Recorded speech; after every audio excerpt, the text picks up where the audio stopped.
le plaisir de commencer de présenter Camille Riquier pour cette conférence de notre troisième jour, le troisième jour de notre webinaire Global Bergsonisme en Amérique latine, organisé au Brésil. Je vais faire une petite présentation de Camille. Il est actuellement professeur à l'Institut catholique de Paris, mène des recherches sur la pensée de Bergson depuis son doctorat dans une perspective exégétique et historique. Dans le cadre de cette approche historique qui serait celui de sa conférence d'aujourd'hui, il a développé des réflexions sur les rapports entre la pensée de Bergson et les philosophes de la tradition, tels que Descartes et Kant, les philosophes contemporains de Bergson, tels que Heidegger, ainsi que les philosophes qui interprètent la pensée de Bergson, tels que Deleuze. Membre actif de la Société des Amis de Bergson depuis sa création, il est l'un des contributeurs à l'édition critique des œuvres de Bergson, sous la direction générale de Frédéric Worms, collection de laquelle il a été responsable de l'importante réédition de Matière et Mémoire. Il a également fréquemment contribué aux annales bergsoniennes, dont il a édité plusieurs volumes en collaboration et dans lesquels il a publié plusieurs articles. Il est l'auteur, entre autres, de l'ouvrage fondamental pour les études bergsoniennes intitulé L'archéologie de Bergson. Avant de donner la parole à Camille, puis sa conférence intitulée Bergson et l'histoire de la philosophie, je ne peux pas m'empêcher de dire combien son interprétation de rapport entre la philosophie bergsonienne et la philosophie de Descartes à travers la pensée de Kant a marqué le mouvement de renouvellement de la réception du bergsonisme qui s'est opéré ces dernières années. En effet, prendre au sérieux les propos de Bergson qui nous présente sa métaphysique comme un cartésianisme revivifié et passer cette métaphysique au crible de la critique, comme les propose Camille dans son article La relève intuitive de la métaphysique, le kantisme de Bergson, implique non seulement de mettre la métaphysique bergsonienne en bonne compagnie, sécurité contre les attaques supposées du kantianisme, mais aussi de la placer à la lumière de l'expérience intégrale, c'est-à-dire de mettre en évidence que la métaphysique bergsonienne est cette expérience qui englobe, puis s'en tenir au vocabulaire de Kant, l'intuition sensible et l'intuition supra-intellectuelle.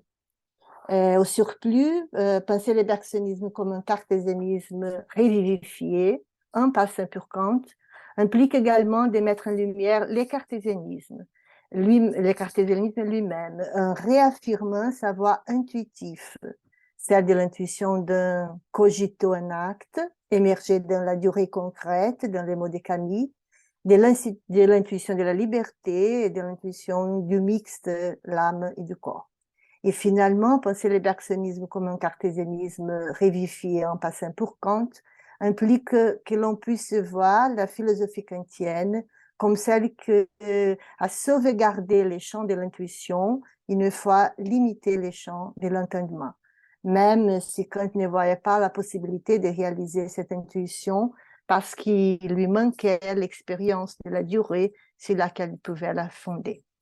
En somme, voir Bergson de l'histoire de la philosophie, selon les perspectives qu'il nous offre la pensée de Camille Riquier, c'est revivifier la voie intuitive de cette histoire même, une voie qui, à côté de la voie du système, Bergson a vu demi-développer chez Descartes et chez Kant, et qu'il entendait reprendre et développer à fond.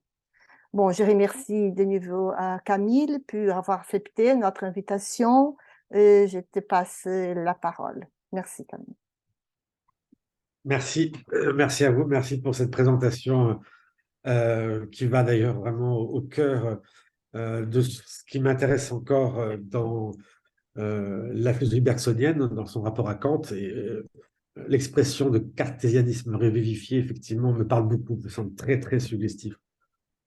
Voilà, je remercie vraiment Déborah et Adriana pour cette invitation. Je n'oublierai jamais que en 2000, je ne sais même pas, 7, 8, j'étais à San Carlos, qui était un foyer bergsonien extrêmement vivant. J'avais passé 2 mois très agréables, très intenses, avec un dialogue très, très riche. Voilà, j'en garde un très bon souvenir.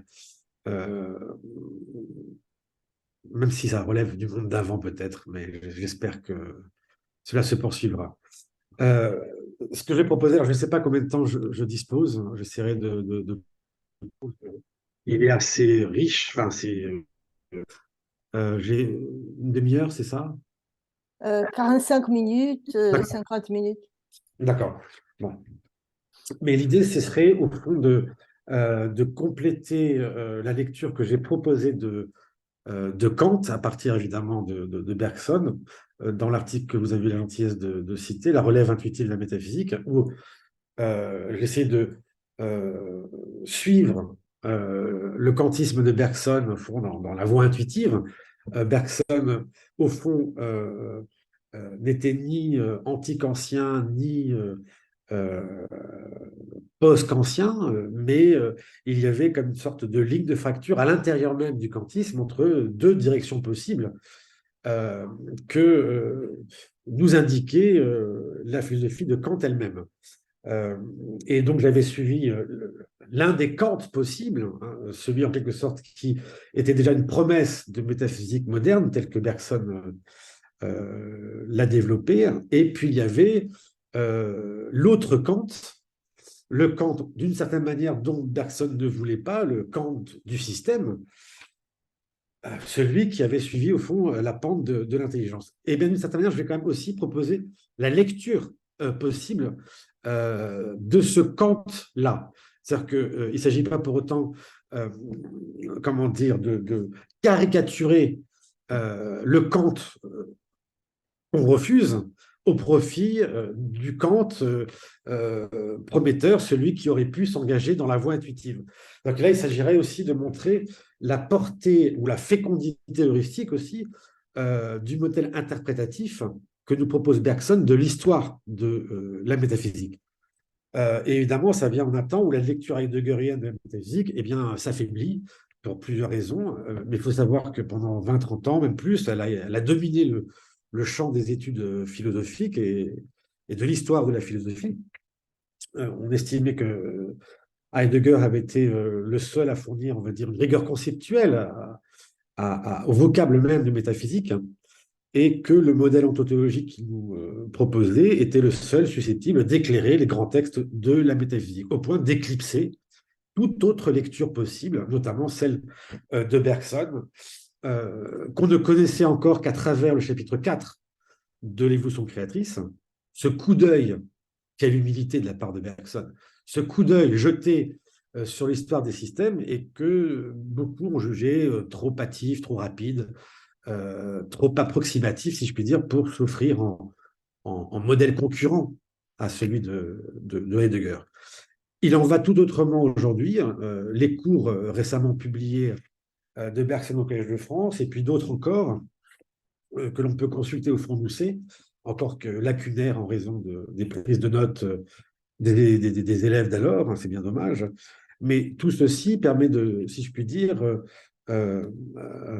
donner tout l'arrière-fond duquel a émergé, si je puis dire, la rédaction du chapitre 4 de l'évolution créatrice.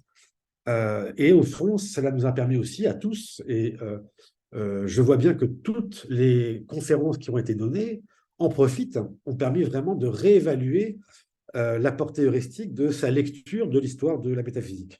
Hein, dans la mesure, au fond, on l'a tous vu, que Bergson développe parfois dans ses cours sur plusieurs séances ce que le chapitre 4 se contentait de ramasser en de courtes phrases, de brèves formules, voilà, enveloppées, euh,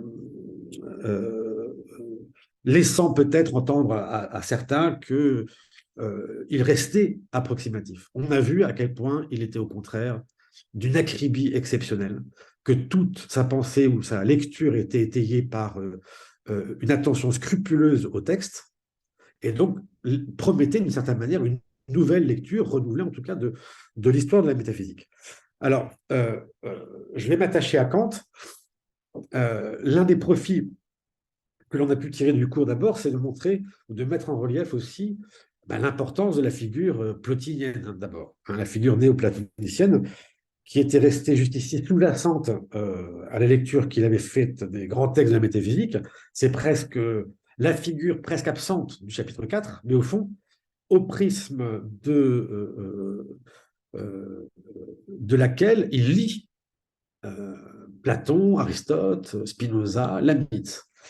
Enfin que pour lui, et c'est en cela qu'il me semble être un véritable modèle concurrent et aussi fécond que celui d'Heidegger, c'est que le néoplatonisme va fournir à Bergson le premier système en date, et donc au fond l'épure, le canevas sur lequel la métaphysique moderne elle-même eh bien, a continué à broder ces différents systèmes.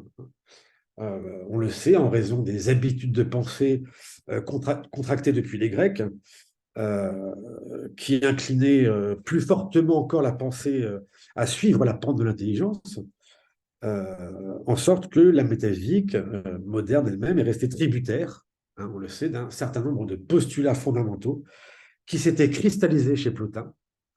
Il se révèle d'ailleurs chez Plotin, euh, pour ensuite passer presque inaperçu dans la métaphysique moderne. Bien. Et je n'ai pas besoin de le rappeler, vous savez, c'est les différentes illusions aussi qu'il critique au début du chapitre 4, ou d'autres. C'est de dire, par exemple, que le devenir est une diminution de la forme, c'est de dire que l'image, le temps est l'image mobile de l'éternité, que le temps est une diminution de l'éternité, c'est de dire que l'action est un affaiblissement de la contemplation, ou encore et surtout que l'idée que le néant précède l'être, que l'être a toujours été pensé avant lui sur fond de néant préalable, de néant surmonté. Hein. Euh, Analyse que Bento Prado a magistralement repris dans ses textes et éclairé. Bien, donc je n'y reviens pas parce que je pense en plus que ça a été l'occasion de plusieurs interventions, mais on connaît maintenant de plus en plus l'interprétation bergsonienne, c'est-à-dire au fond néoplatonicienne de Spinoza ou de Leibniz, par exemple, qui sont autant d'exemples qui ont depuis montré que le modèle fourni par Bergson eh bien, n'apparaît plus comme on va dire, une approche réductrice de l'histoire de la métaphysique, mais vraiment comme une herméneutique féconde pour lire les textes, hein, pour lire les textes de la tradition.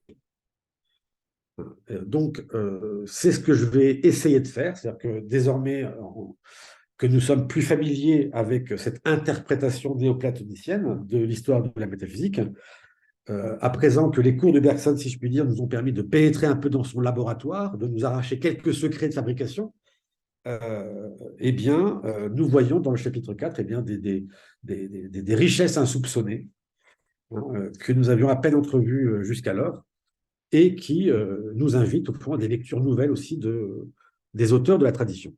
Et Kant aussi. C'est-à-dire que vraiment, d'une certaine manière, il veut nous proposer non pas une lecture de Kant, mais deux, selon qu'on suive la pente de l'intuition ou la pente de l'intelligence. Donc voilà ce que je vais essayer de faire, c'est-à-dire au fond, à partir de ce que Bergson dit de Kant, et parfois en prolongeant les remarques qu'il peut faire, les suggestions qui sont parfois disséminées dans l'œuvre, eh bien, de les suivre dans le sens qu'elles indiquent, pour, si je puis dire, proposer une lecture systématique de Kant. Parce que, pour ma part, j'ai appris aussi de Kant à partir de la lumière que m'a offerte Bergson. Donc, je vais suivre son exemple, page 222 de l'introduction à la métaphysique, qu'on lise de près la critique de la raison pure. C'est-à-dire que quand bien même on considère qu'il lit à la louche, comme ça, de loin, non. Tout ceci n'est le résultat qu'une lecture acribique de la critique de la raison pure. Donc, je vais faire, si je puis dire, comme il faisait, en quelque sorte. Alors, bon, je vais partir de là, mais je serai très rapide d'abord, parce que les choses sont déjà connues. Je vais partir de Plotin, c'est ce que Bergson faisait lui-même. C'est quand même la grande singularité que les cours nous ont révélée, c'est-à-dire que quel que soit l'auteur que Bergson enseigner chaque année, qui pouvaient être Berkeley, Spinoza. Il consacrait, on va dire, les 2-3 premières séances de ses cours par exposer la philosophie de Plotin. C'est tout de même étonnant. Avant, justement, de se consacrer à l'auteur et au livre qu'il se proposait d'étudier. Il pouvait être Spinoza ou Leibniz. Donc, voilà, il consacrait les 3 premières séances à exposer le plotinisme, qui était au fond le premier système en date, immense synthèse de la pensée grecque, et qui lui permettait non pas de plaquer l'auteur qu'il allait étudier évidemment sur Plotin, approche réductrice, mais au contraire qui lui permettait de mieux dégager à partir de leur confrontation, se servant de Plotin comme de pièce de comparaison, eh bien, les écarts produits entre chaque système philosophique. C'est-à-dire qu'on voit à la fois, évidemment, qu'il y a un esprit de système ou une forme, si je puis dire, qui se devine à travers ces différentes variantes, mais aussi par les écarts, l'originalité ou la singularité irréductible de chaque philosophe dans sa manière, si je puis dire, de répéter Plotin. Et vous comprenez, quand il y va de Kant, cette répétition sera proprement originale. Parce que c'est au fond la thèse qui va ici être dégagée, au fond qui est celle de Bergson, mais qui est beaucoup plus étonnante lorsqu'il s'agit de Kant, c'est de dire que le kantisme est une répétition du plotinisme. Il faut quand même le soutenir. C'est quand même plus difficile à défendre. Donc, je vais m'efforcer tout de même de passer par quelques chaînons qui me permettront de mieux le comprendre. Donc, alors je vous ai fait même des petits schémas. On m'a aidé pour le faire parce que c'est des schémas. Mais je vous ai fait de nouveaux cônes. Voilà, vous avez la primeur de nouveaux cônes. Pas ceux qui se trouvent dans Archéologie de Bergson, mais d'autres. Voilà. Que j'aimerais qu'ils puissent être ou avoir été ceux de Bergson. Peut-être, pourquoi pas, lorsqu'il faisait cours sur Kant. Bon, imaginons. Le premier, vous le connaissez, c'est celui de Plotin, comme je l'ai dit. C'est le premier système en date qui cristallise en quelque sorte tous les grands postulats de la métaphysique. Cette philosophie est facile à résumer. Plotin reprend les 3 premières hypothèses du Parménide de Platon pour en faire ses 3 principes, ses 3 hypostases. L'un qui n'est qu'un, hein, l'un non multiple. Deuxième hypostase, l'un multiple, hein, en pola, qui est l'esprit, le nous, et qui au fond sera le monde intelligible. Hein. Il est important aussi de montrer que seul Plotin confère au nous une dimension de cosmocité. C'est-à-dire qu'il n'y a pas de monde intelligible chez Platon, c'est une erreur. La première fois qu'il est question de monde intelligible et de monde sensible, c'est chez Plotin. Donc le deuxième principe, c'est un multiple. Au fond, c'est le monde intelligible, tel qu'il sera d'ailleurs retenu par la suite. Et enfin, troisième hypostase, l'un et plusieurs. L'un et plusieurs, qui est l'âme du monde, le monde sensible. Donc, je ne vais pas y revenir, mais je vous donne... Alors, je vais faire des partages d'écran. Alors, je ne voudrais pas me tromper de code.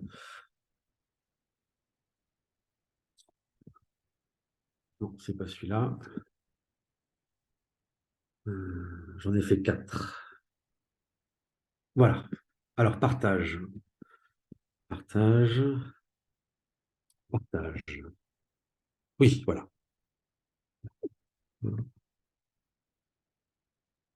Est-ce que vous le voyez? Voilà. Donc là, vous retrouvez celui bien connu, que l'on trouve aussi euh, chez Bergson dans les différents cours. Voilà, les 3 hypostases. Plotin est le premier, au fond, à proposer un système dans la mesure où il pose un premier principe, d'où tout procède et où tout aspire à revenir. Hein. Procession, conversion.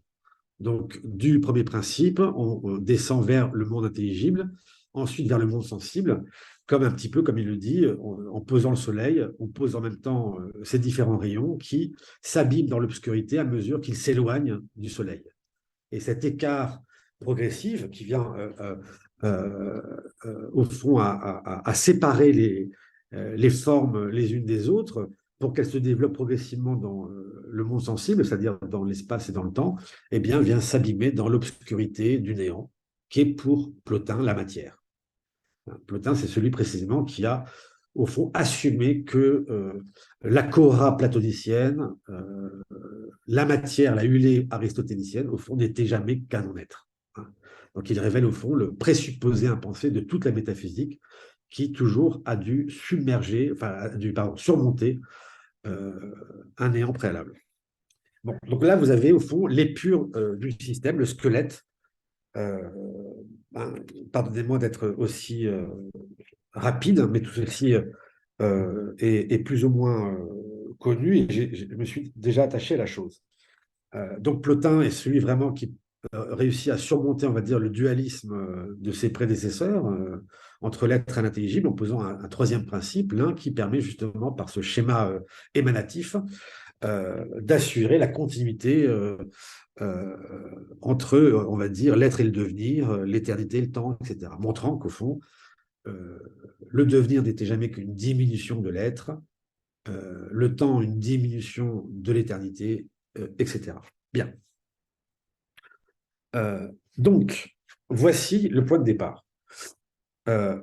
Et c'est donc à la lumière de ce premier système qu'il va s'agir au fond de lire Kant. Alors, ça paraît assez audacieux pour l'instant, mais au fond, il y a chance, hein, pour autant que le kantisme se propose aussi sous la forme d'un système, d'y voir une répétition du plotinisme, et pas simplement d'avoir une reprise inconsciente des illusions naturelles sur lesquelles repose l'intelligence. Il s'agit vraiment aussi de pouvoir relire Kant autrement. Alors, je dois néanmoins très rapidement mais passer par un chaînon intermédiaire, sans quoi la chose resterait obscure. Mais le chaînon qui nous permettra, au fond, de passer de Plotin à Kant, c'est Leibniz. Hein, vous savez, dans sa période pré-critique, Kant était un disciple de Christian Wolff, qui n'était lui-même qu'un disciple de Leibniz, hein, et qui a proposé d'ailleurs de Leibniz de systématiser encore plus sa pensée. Bien. Eh bien, cet intermédiaire, donc, là-dessus aussi, on a quand même pas mal de choses, même si les cours sur Leibniz ont été perdus, il y revient dans pas mal de passages des différents cours qui ont été publiés. Cette interprétation néo-platonicienne de Leibniz, d'ailleurs, était assez partagée, vous la trouvez chez Victor Brochard ou d'autres. Alors, je serai rapide, mais tout ceci est résumé dans une phrase de l'évolution créatrice, page 353. Je la cite. Bergson nous dit les monades leibniziennes, à mesure qu'elles se dessinent plus clairement, tendent davantage à se rapprocher des intelligibles de Plotin, hein, avant de faire référence à un cours sur Plotin qu'il avait donné en 1897-1898, malheureusement qui a été perdu. En tout cas, il revenait souvent sur cette comparaison. Alors, là aussi, je serai rapide. La différence qu'il y a entre Descartes et Leibniz, c'est de considérer qu'au fond, pour Leibniz, comme pour tous les successeurs immédiats de Descartes, il faut que le centre de la pensée soit aussi en même temps le centre de l'être, que l'un coïncide de nouveau avec l'autre, de sorte que tous les cartésiens immédiats, au fond, ont sauté par-dessus le cogito, ont considéré que le cogito, au fond, c'était le maillon faible du cartésianisme et qu'il fallait d'emblée se réinstaller en Dieu pour en faire de nouveau non seulement le centre de l'être, mais le centre de la pensée. Manière de penser encore de subspecie eternitatis. Ce que fait Leibniz, comme Spinoza d'une autre manière, et qui est pour Bergson un retour à l'antique manière de penser. Et ce que Leibniz s'aperçoit alors, ce sont des monades, donc vous voyez, qui sont comparées par Bergson aux idées plotiniennes, aux idées platoniciennes, aux intelligibles. Ces monades, c'est ce dont le monde est composé, hein, l'univers dans sa totalité est composé de monades, mais non pas, comme il le dit, comme on pourrait le supposer, de particules matérielles qui seraient étendues et extérieures les unes aux autres et qui agiraient les unes sur les autres. Ça, c'est le point de vue de l'atomisme et non pas du monadisme, si je puis dire. Le point de vue de l'atomisme, c'en est même le contraire, c'est de dire au fond que le monde serait composé de parties, extérieures les unes aux autres. La monadologie, le monadisme, consiste au contraire à dire que l'univers est composé de monades qui sont autant de points de vue possibles sur lui. Vous savez, la monade, c'est la fameuse phrase de Leibniz, c'est un miroir de l'univers, une perspective sur lui. Donc, non pas une partie de l'univers, mais le tout de l'univers depuis une certaine perspective, en sorte, comme le dit Bergson, que ce ne sont pas les parties qui composent le tout, ça c'est l'atomisme, mais au contraire les parties qui s'obtiennent par composition des tout. Et c'est la raison pour laquelle, pour Leibniz, il n'y a aucune communication entre les monades, aucune influence réciproque entre les monades, puisqu'elles sont déjà des tout, et qu'il n'y a rien en dehors d'elles sur quoi elles puissent agir. La monade n'a ni porte ni fenêtre. Et là, c'est l'occasion donc de vous donner l'autre schéma. Alors, j'arrête le partage.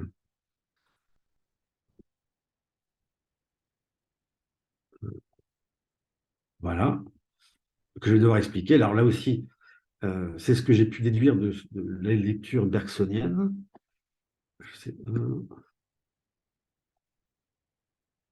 Alors voilà. Alors, je ne sais pas ce que vous voyez. Là, vous voyez quoi? Vous voyez le... La monade Leibniz, monde intelligible, Voilà, monde très bien. sensible. Ouais. Donc, voilà la manière dont on pourrait, euh, par comparaison justement avec le système plotinien, penser le système lamidien, c'est que là, de la même manière, il y a une multiplicité de monades, et en cela, comme le suggère Bergson, il y va du monde intelligible, euh, qui sont autant de points de vue sur le tout, et Dieu, évidemment, c'est la pointe du cône, qui est l'harmonie préétablie elle-même. C'est justement cela même qui permet d'accorder les monades les unes par rapport aux autres. Et la mythe, d'ailleurs, le dit une fois, Dieu, c'est l'harmonie universelle elle-même. Euh, euh, le rapport de Plotin à la mythe, c'est beaucoup plus simple, beaucoup plus direct que le rapport de Spinoza à Plotin, dans la mesure où la mythe le revendique. Il y a plusieurs textes, lettres même, où il renvoie à Plotin, notamment la lettre à Anscus de 1707 que cite Bergson, où la mythe se dit « Toute âme, comme l'observe très bien Plotin, contient en soi tout le monde intelligible ». Alors, euh, quelle est donc la différence fondamentale? Parce que ce qui est intéressant au fond, c'est qu'une fois qu'on a comparé les deux systèmes, eh bien, il s'agit de voir au fond ce qui va distinguer Leibniz de Plotin. Alors ça, je l'ai déjà dit, donc j'essaie d'être très rapide. Évidemment, c'est d'être passé par le cartésianisme, c'est la science cartésienne, galiléenne, euh, qui va changer beaucoup de choses. C'est-à-dire que déjà, le dieu lamidien n'est pas l'implotinien, il n'est pas, on va dire, générateur de l'être et de l'intelligible. Il est l'harmonie préétablie elle-même. C'est-à-dire qu'il est ce qui accorde toutes les monades entre elles afin qu'elles expriment chacun le tout à leur point de vue. Donc, de la même manière, au fond, les monades sont autant de rayons, si je puis dire, qui réfléchissent, comme le miroir, la totalité selon, depuis leur propre perspective. Mais la différence fondamentale est la suivante, c'est que les anciens, et Plotin en particulier, passaient du monde intelligible au monde sensible par voie de diminution, d'affaiblissement. Nous savions. Il y a moins dans le devenir que dans la forme. Au fond, qu'est-ce que le devenir, qu'est-ce que le monde sensible? C'est le monde intelligible déchu qui se distend dans le temps et dans l'espace et qui va donner donc l'âme du monde, la troisième hypostase. Donc ça, il n'en est rien chez Leibniz justement à cause de l'influence du cartésianisme. Et comme le dit Bergson, la monadologie de Leibniz, donc réduite à son caractère systématique, je le cite, page 347, Bergson, est l'image même qu'on obtiendrait en regardant le platonisme et l'aristotélisme, c'est-à-dire en fait le plotinisme, à travers le mécanisme cartésien. Et la différence est celle-ci, c'est qu'il a évidemment voulu systématiser la nouvelle science de Descartes comme les Grecs avaient systématisé l'ancienne science, donc il répète le même projet de fondation, mais d'une certaine manière, ce qui va changer, c'est le fait qu'il ne s'agit plus vraiment d'idées ou de concepts, mais de lois. Et dans la mesure où les lois excluent la qualité, hein, qu'elles ne portent que sur la seule quantité, évidemment, il est aussi amené à séparer les âmes et les corps, hein, de rendre leur nature irréductible l'une à l'autre. Et voilà ce que dit Bergson dans le chapitre 4 de l'évolution créatrice.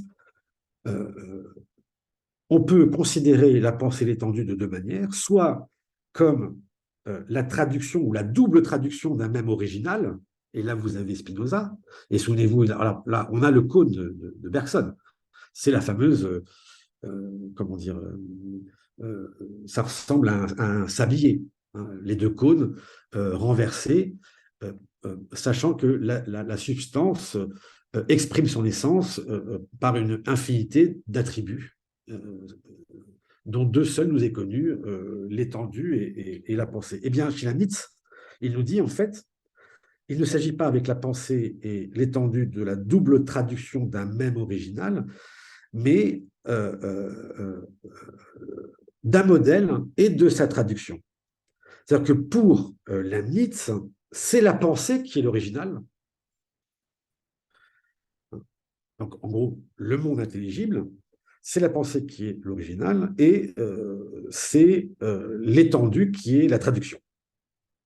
C'est-à-dire que pour passer de AB, vous voyez, de la section du cône représentée par le monde intelligible, à la section CD, hein, qui est le monde sensible, pour passer en fait donc de la monade à cette même monade déroulée dans l'espace et dans le temps, eh bien, il n'y a rien à faire, rien de nouveau à créer. Au fait, tout ceci n'est jamais qu'illusoire, c'est la traduction pour nous de ce qu'est le monde intelligible en soi. C'est pour ça que j'ai mis des traits d'union, des pointillés, pour montrer précisément qu'il n'y a pas de monde phénoménal chez Leibniz. Le phénoménal n'est jamais que de l'intelligible confus. C'est la manière dont nous, hommes, êtres finis, nous représentons la diversité des points de vue sur un seul et même tout. D'où la définition leibnizienne de l'espace et du temps. L'espace n'est qu'un ordre de coexistence, le temps n'est qu'un ordre de succession. C'est nous, depuis le point de vue fini qui est le nôtre, qui devons supposer un espace homogène et des points d'où l'on prend chacune de ces vues. Mais encore une fois, ces vues en elles-mêmes sont inétendues. Les monades sont des, on va dire, points spirituels qui n'occupent aucune durée, aucun espace. Donc, c'est la même chose que de dire pour Leibniz que le monde sensible déployé dans l'espace et dans le temps n'est qu'une perception confuse, c'est-à-dire humaine, qui, une fois, si je puis dire, comme le dit Bergson, dissiper le temps et l'espace, qui ne sont jamais que des brouillards, nous permettrait de retrouver, au fond, l'être réel, le monde intelligible lui-même. Donc voilà la grande différence avec Plotin. C'est qu'au fond, pour Leibniz, il n'y a pas deux mondes. Il n'est pas nécessaire de distinguer deux mondes, le monde intelligible et le monde sensible. C'est le même monde. Le monde sensible, c'est le monde intelligible, perçu confusément à travers l'espace et le temps, perçu confusément à travers ce nuage, comme le dit Bergson, qu'est l'espace et le temps. Autrement dit, ce qui distingue le monde intelligible du monde sensible, ce n'est pas une différence d'être ontologique, c'est une différence de connaissance épistémique. Comme d'ailleurs chez Spinoza. Donc, vous voyez ici, nous sommes sur le plan de la connaissance et c'est presque pire que chez les Grecs. Pour la mythe, c'est que le temps et l'espace ne sont réduits à n'être que des illusions.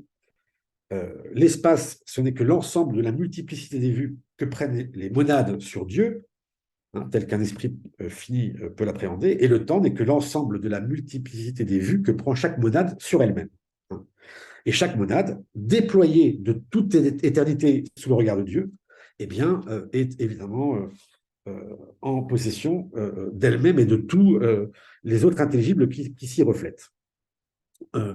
On le sait, il y a des expressions de Plotin qui disent exactement ça. C'est-à-dire que chaque intelligible contient tous les autres et, en un sens, ne communique avec aucun autre, puisque, d'une certaine manière, chaque intelligible reflète la totalité des autres intelligibles.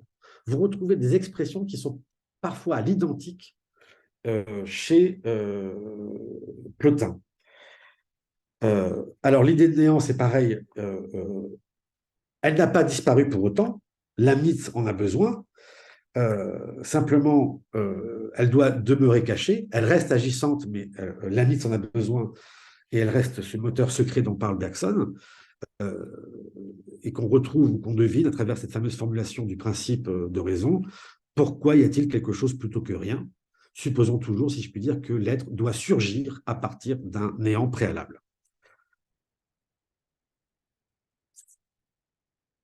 Bien. Là, je suis allé très très vite. J'en viens à Kant. Donc là, c'est des choses déjà connues. La mythe est revenue à l'idée antique d'un système de formes parfaitement ordonnées les unes les autres. L'espace et le temps ne sont que des visions confuses du tout de la réalité qu'elles constituent. Et ce n'est jamais pour la mythe qu'un effort pour fonder plus solidement les mathématiques de Descartes. Bien, tout ceci, on le sait. Bergson nous dit que Kant, au fond, ne fait jamais qu'un effort analogue qui va dans le sens de la philosophie lamitienne. Il s'agit toujours de fonder une science une et intégrale qui va embrasser la totalité du réel.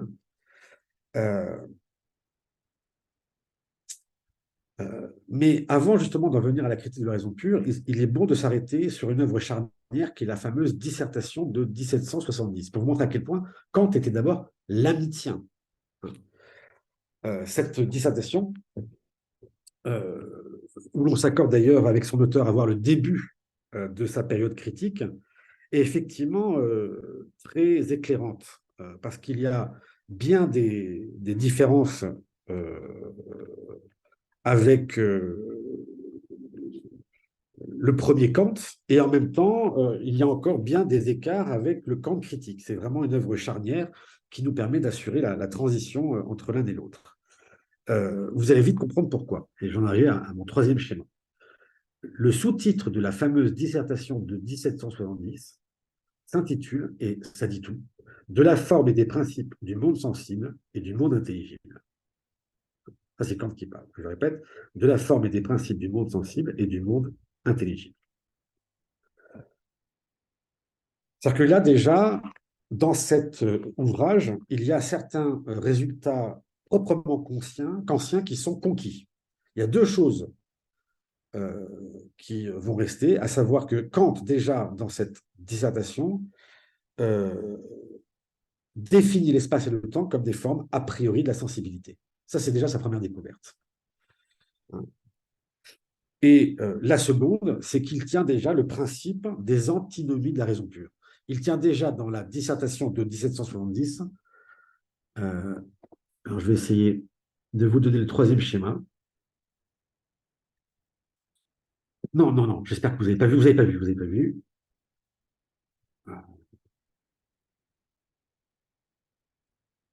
Non, non, non, vous n'avez pas vu. Là, vous ne voyez pas. Euh,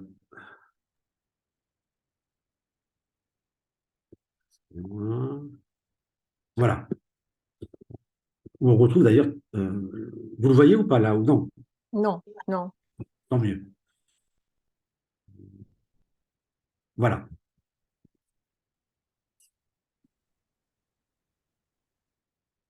Donc, dans cette dissertation, au fond, il est encore dans ce geste qui avait été le sien, que de prolonger la philosophie de Wolff et de Lamitz, que de consolider en quelque sorte le système de Lamitz, hein, qu'il va reprendre dans ses lignes principales.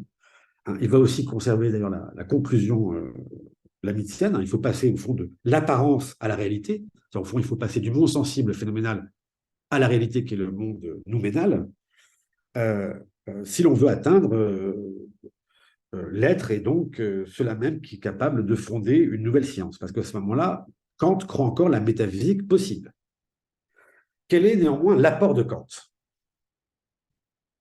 Dans cette dissertation-là, l'apport de Kant, c'est déjà d'affirmer une science du sensible. C'est déjà d'affirmer une science des phénomènes qui possède ses lois propres, qui n'est donc pas une simple traduction du monde intelligible, comme le croyait Leibniz. C'est-à-dire qu'il y a une science du phénomène, des phénomènes eux-mêmes. Autrement dit, le monde sensible n'est plus, comme chez Leibniz, une apparence illusoire qu'il s'agirait de dissiper à l'analyse parce qu'il ne ferait qu'exprimer de manière confuse le monde intelligible, qui lui demeure sous-jacent. Kant nous dit déjà là, le monde sensible, phénoménal, a sa rationalité propre. La matière de la sensation a pour forme spécifique l'espace et le temps, comme des propriétés du sujet qui la reçoit. Donc, chez Kant, ici, l'espace et le temps ne sont pas de simples négations, une simple confusion, dirait Leibniz, mais bien elles ont une positivité.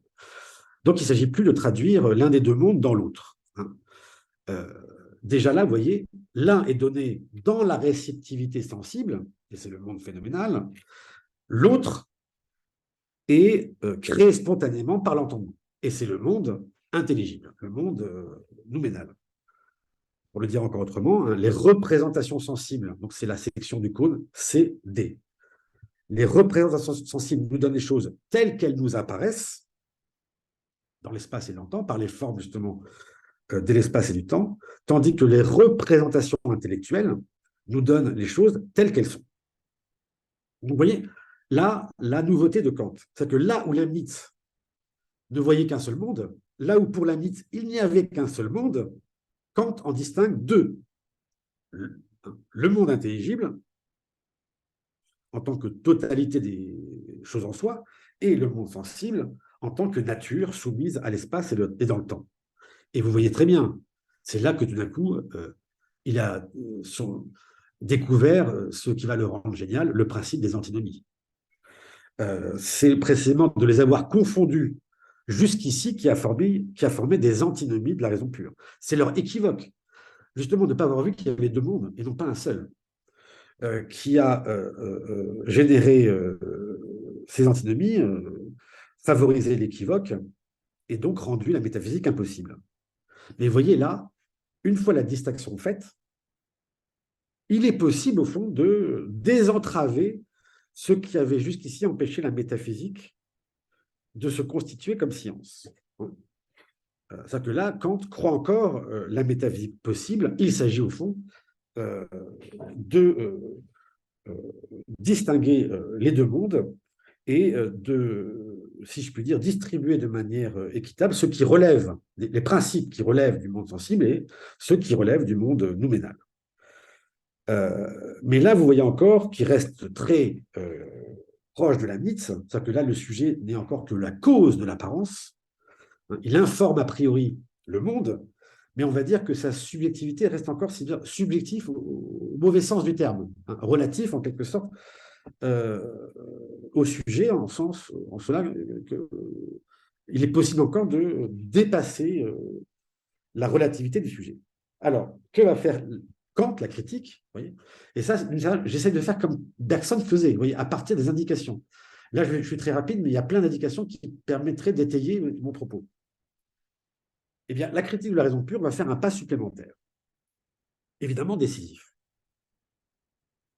Elle va opérer un renversement, ce qui va nous autoriser, au fond, à dire du kantisme que c'est un plotinisme renversé, d'une certaine manière. Mais on va le voir, évidemment, ce renversement ne va pas pour autant effacer l'influence grecque qui va continuer d'agir à travers sa philosophie. Dans la critique de la raison pure, il s'agit toujours de fonder une science une et intégrale, mais comme le dit Bergson dans le chapitre 4, en usant de moyens très différents, en pratiquant, on va dire, la plus grande économie de postulats qu'il est possible. qu'au fond, il s'agit d'établir la nécessité d'une science une et intégrale avec le moins de postulats possible. C'est ce que dit Bergson dans le chapitre 4. C'est-à-dire que c'est magnifique ces formules que Bergson utilise. D'un côté, justement, il n'est plus besoin de faire l'hypothèse d'un Dieu garant du mécanisme universel, c'est la mythe, c'est l'harmonie préétablie, c'est l'hypothèse d'une harmonie préétablie entre les intelligibles. Il suffit d'une exigence d'harmonie. Il n'est pas besoin d'une harmonie universelle, il suffit d'une exigence, et c'est le je pense.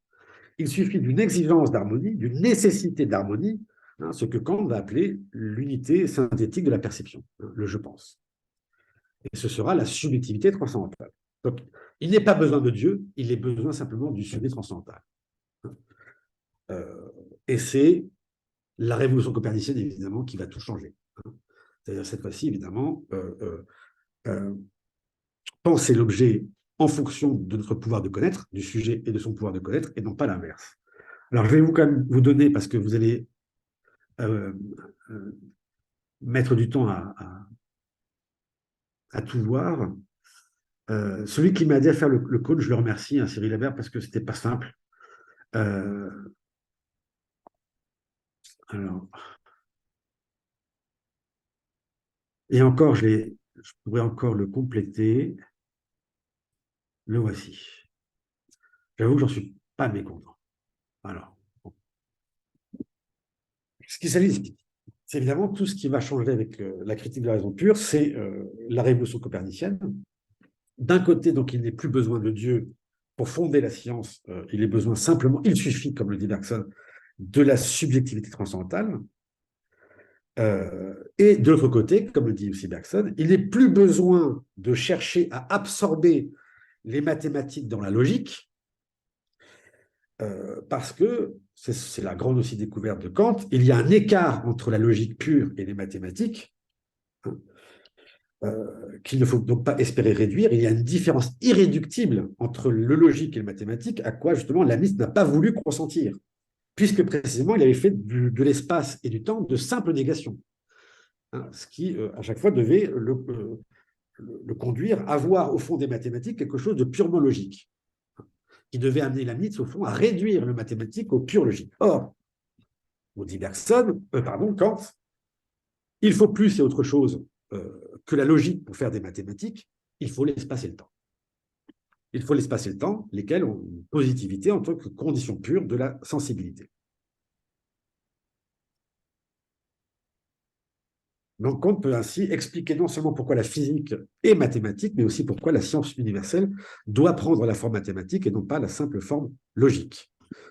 Pourquoi donc elle peut se définir en ce sens aussi, mathécis universalis. Là, je vous renvoie à la page 356 du chapitre 4, qui résume tout. Entre le dogmatisme d'un Spinoza ou d'un Leibniz et la critique de Kant, il y a tout juste la même distance qu'entre le « il faut que » et « il suffit que ». Kant arrête ce dogmatisme sur la pente qui le faisait glisser trop loin vers la métaphysique grecque. Il réduit au strict minimum l'hypothèse qu'il faut faire pour supposer indéfiniment extensible la physique de Galilée. Donc, tout est dit en peu de mots. Au lieu de « il faut Dieu », Kant dit « il suffit de la subjectivité transcendantale ». Vous voyez, le S, le code renversé, au lieu de Dieu. C'est-à-dire qu'au fond, deux hypothèses suffisent. L'unité primitive du je pense, donc c'est la pointe du cône, le S, et sa logique catégoriale, et de l'autre, les formes pures de la sensibilité que sont l'espace et le temps. Et dit, eh bien, avec elle, vous fondez la science universelle, vous fondez la science intégrale de la nature. Aussi bien, voire mieux que la Nietzsche, puisque vous n'avez plus à déborder sur la métaphysique. Donc, vous voyez, cette science est d'un côté parfaitement logique, puisqu'elle est constituée par l'activité catégoriale de l'entendement. Et là, vous avez la section du cône AB. C'est-à-dire qu'au fond, ceux-là qui étaient jusqu'à Kant des principes de l'être, des concepts de l'être, ne sont plus que des principes de la connaissance. Donc, obéit à une analytique transcendantale. Cela même qui vient remplacer, comme il le dit, le nom pompeux d'ontologie. Donc, vous avez le je pense à la pointe, c'est l'unité primitive de la perception, avec sa logique catégoriale, c'est la section AB, et de l'autre, eh bien, il y a évidemment la section CD, qu'il lui faut ajouter, qui sont le temps et l'espace comme forme a priori de la sensibilité. Donc, l'esthétique transcendantale. Donc, vous voyez qu'est-ce qui a changé avec Kant et qui a rendu possible cette économie de moyens dans sa manière de fonder la science, c'est la révolution copernicienne. Donc, il s'agit, hein, comme vous le savez, de régler notre connaissance non plus sur l'objet, hein, désormais inaccessible comme chose en soi, mais sur le sujet transcendantal, qui dès lors se voit érigé en principe suprême, hein, il le dit, à savoir donc le je pense ou l'unité synthétique de la perception. C'est le fameux paragraphe 16 de la critique de la perception, de la raison pure. Autrement dit,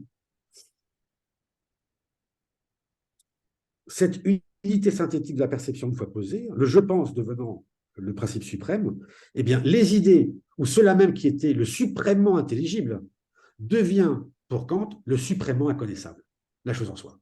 D'où l'ancien cône que je mets, si je puis dire, avec des pointillés.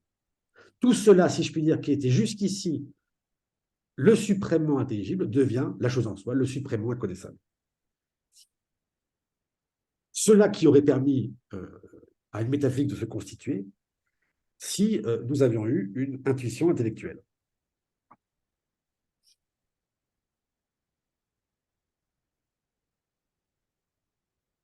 Donc ici, les idées, nous dit Bergson, ne sont plus des choses, eidos, des choses à contempler de façon platonicienne, mais les idées, ou disons les concepts, comme catégorie, une fois ramenés dans le giron de la subtilité transcendantale, eh bien, ce sont des concepts de l'entendement, ce sont des rapports, des jugements. Le concept de causalité, c'est une manière, si je puis dire, de rapporter un terme à un autre. Alors, vous voyez, et donc il s'agira au fond d'expliciter ce que le cône figure. Question, est-ce que l'être en soi n'a pas disparu pour autant? Vous le voyez. Au fond, l'être, chez Kant, continue d'être présent comme chose en soi. C'est-à-dire que l'idée, l'intelligible est encore là, mais brille par son absence, si je puis dire, comme cela dont la connaissance est impossible. C'est dire que, et c'est ce que dit souvent Bergson, que la conception kantienne de l'intuition intellectuelle est encore un héritage de la conception antique. Et que Bergson, d'ailleurs, lui opposera une toute autre définition de l'intuition. Que nous dit en effet Kant? Kant nous dit, si nous pouvions atteindre l'essence de la chose, hors de son déploiement sensible, dans son idée, telle qu'elle serait en soi, et l'expression, en fait, elle est chez Kant. Eh bien, l'expérience, évidemment, serait donnée tout d'un coup dans son intégralité. C'est-à-dire que j'aurais une connaissance du dedans de la chose, telle qu'elle est en soi, elle serait donnée absolument. Hélas, cette intuition nous est inaccessible. Nous ne pouvons entrer absolument dans les choses par une intuition intellectuelle. Et c'est pourquoi, en un sens, nous devons partir non pas de l'un, mais du multiple. J'aurai l'occasion d'y revenir. Nous sommes des êtres finis rationnels. Notre intuition, elle n'est pas intellectuelle, elle est sensible. Nous devons commencer par recevoir le donné, sans jamais pouvoir le produire. Et cette intuition, donc, elle est par définition située dans l'espace et dans le temps. Tout ce qui nous est donné nous est d'abord donné, hic et nunc, ici et maintenant. Mais pour cette raison, on voit à quel point sa définition de l'intuition reste tributaire de l'intuition grecque, quand bien même il nous en prive l'accès.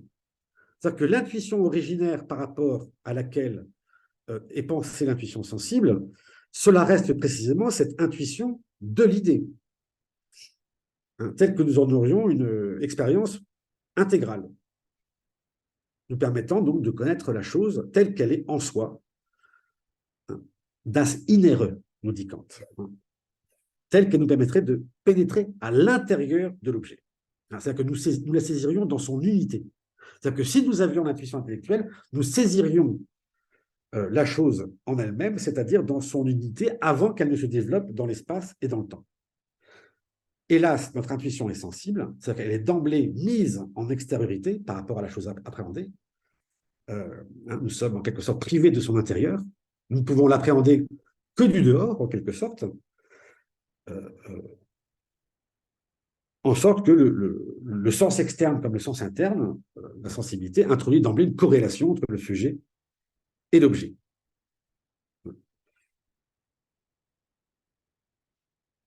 Et vous comprenez maintenant, ça veut dire qu'il reste évidemment tributaire de l'intuition grecque dont il se prive, et c'est pourquoi justement il se met dans la nécessité non pas de commencer par l'un, mais par le multiple, d'où le renversement. Ça veut dire que nous devons nécessairement commencer par le divers phénoménal. Faute d'avoir la chose en soi, c'est-à-dire la chose telle qu'elle est appréhendée du dedans et saisie dans son unité, nous commençons toujours par un éclatement des données, un divers phénoménal. Nous partons d'une multiplicité, d'où le cône renversé. Vous voyez? C'est-à-dire qu'au départ, nous n'avons pas l'unité. Nous avons le multiple, le divers phénoménal. Donc, ce bombardement de sensations qu'on va progressivement unifier et coaguler en objet, et en lui ajoutant de plus en plus d'unité, parvenir peu à peu au monde de la science. Mais j'y reviendrai un petit peu tout à l'heure. Donc, ce sera important puisque cela même qui a été disqualifié, l'idée va revenir évidemment à travers la critique que Kant va faire de la métaphysique dans la troisième partie, la dialectique transcendantale. Donc, j'essaye de résumer. Il me reste encore combien de temps? Mais vous voyez, là, je ne peux faire que suggérer. C'est beaucoup que je vous donne d'un coup. Il me reste combien de temps? C'est juste pour savoir. 10 minutes? 5 minutes? Non, reste le temps que je voulais continuer. Oui, c'est vrai. Après, les gens peuvent partir au fur et à mesure, mais c'est cruel. Bon. Non, Bon, alors, voilà. Et c'est là aussi qui nous permet peut-être de comprendre aussi certaines formules de Bergson, pour peu qu'on rapporte ces formules à Kant, notamment dans l'introduction à la métaphysique. Comprenez. Kant nous dit que c'est parce que nous n'avons pas accès à l'intuition intellectuelle que nous devons, si je puis dire, partir de l'intuition sensible, c'est-à-dire du multiple. L'intuition sensible n'étant que le simple envers, si je puis dire, de l'intuition manquante. Au fond, l'unité originelle a toujours déjà été perdue. La sensation, la sensibilité doit partir d'une multiplicité de sensations données, d'un divers phénoménal. Il va s'agir de synthétiser, d'unifier progressivement, à l'aide, eh bien, évidemment, de nos principes, de l'entendement, de nos concepts, etc. De toute cette logique catégoriale qui appartient au je pense. Donc, il y va bien, en quelque sorte, d'une manière d'ordonner le chaos. C'est-à-dire que c'est extraordinaire la manière dont il montre à quel point la manière dont procède Kant est très similaire au démiurge du Timée.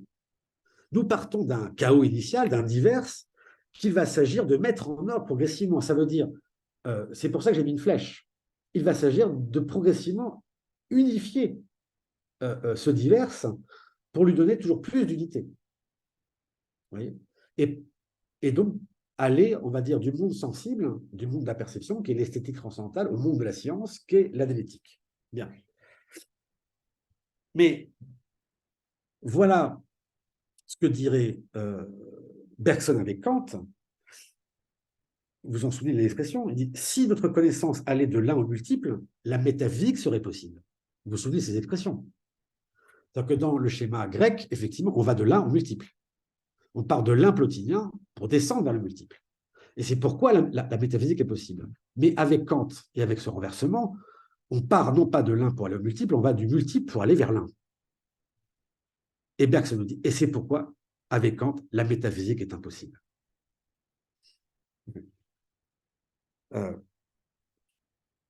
Je cite l'introduction à la métaphysique, page 202. Il se trouve qu'en fait, elle va toujours du multiple à l'un, Et de l'intuition, on peut passer à l'analyse, mais non pas de l'analyse à l'intuition.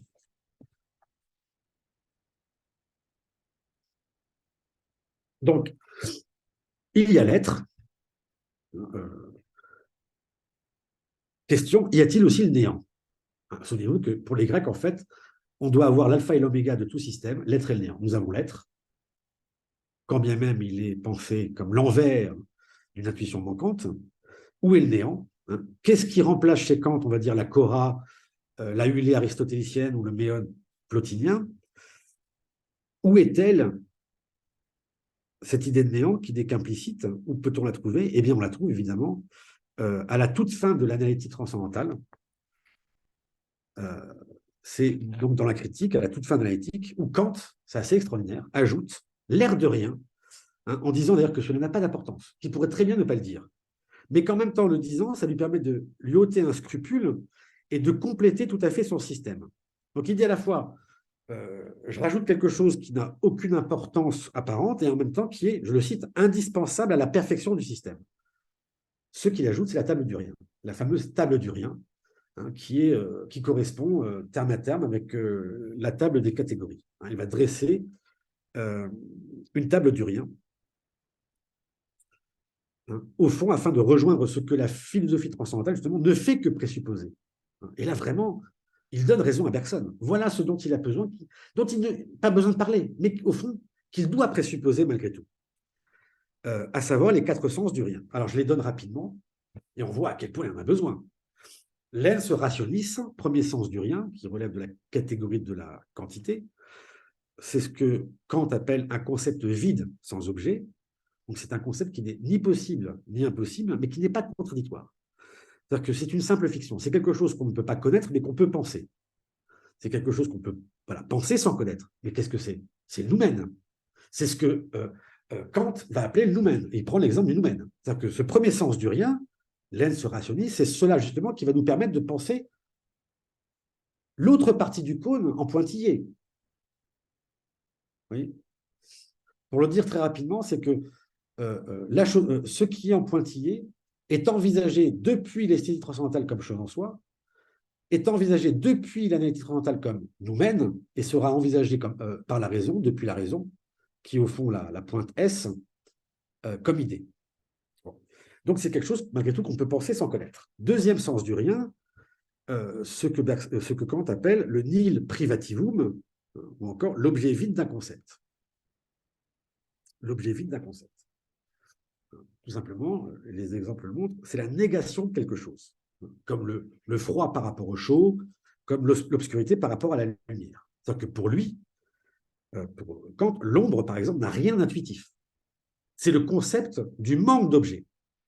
Ça veut dire que quand quelque chose s'obscurcit, si je puis dire, eh bien, on a un concept que remplit que partiellement, on va dire, l'intuition. Il y a quelque chose, si je puis dire, de négatif qui s'y ajoute. L'ombre n'est pas donnée intuitivement. Et là, vous devinez toute l'importance du chapitre 1 de laisser sur les données immédiates de la conscience. C'est contre ça que Bergson va aller en critiquant la psychophysique, psychophysique de Fechner. Bon. Ce nihil privativum, qui est un concept vide sans objet, la négation de quelque chose. Troisième sens du rien, oh mais c'est énorme de dire j'en ai pas besoin, hein, parce qu'en fait, il en avait eu toujours besoin. Troisième sens, c'est ce qu'il appelle l'ens imaginarium, qu'il définit comme ça, c'est l'intuition vide sans objet. C'est l'intuition vide sans objet, ou encore la simple forme de l'intuition. Et là, il écrit, je le cite parce qu'on ne va pas me croire sinon, B347. Ce troisième sens du rien, cette intuition vide sans objet, comme l'espace pur et le temps pur, qui sont sans doute quelque chose comme forme de l'intuition, mais qui ne sont pas eux-mêmes des objets de l'intuition.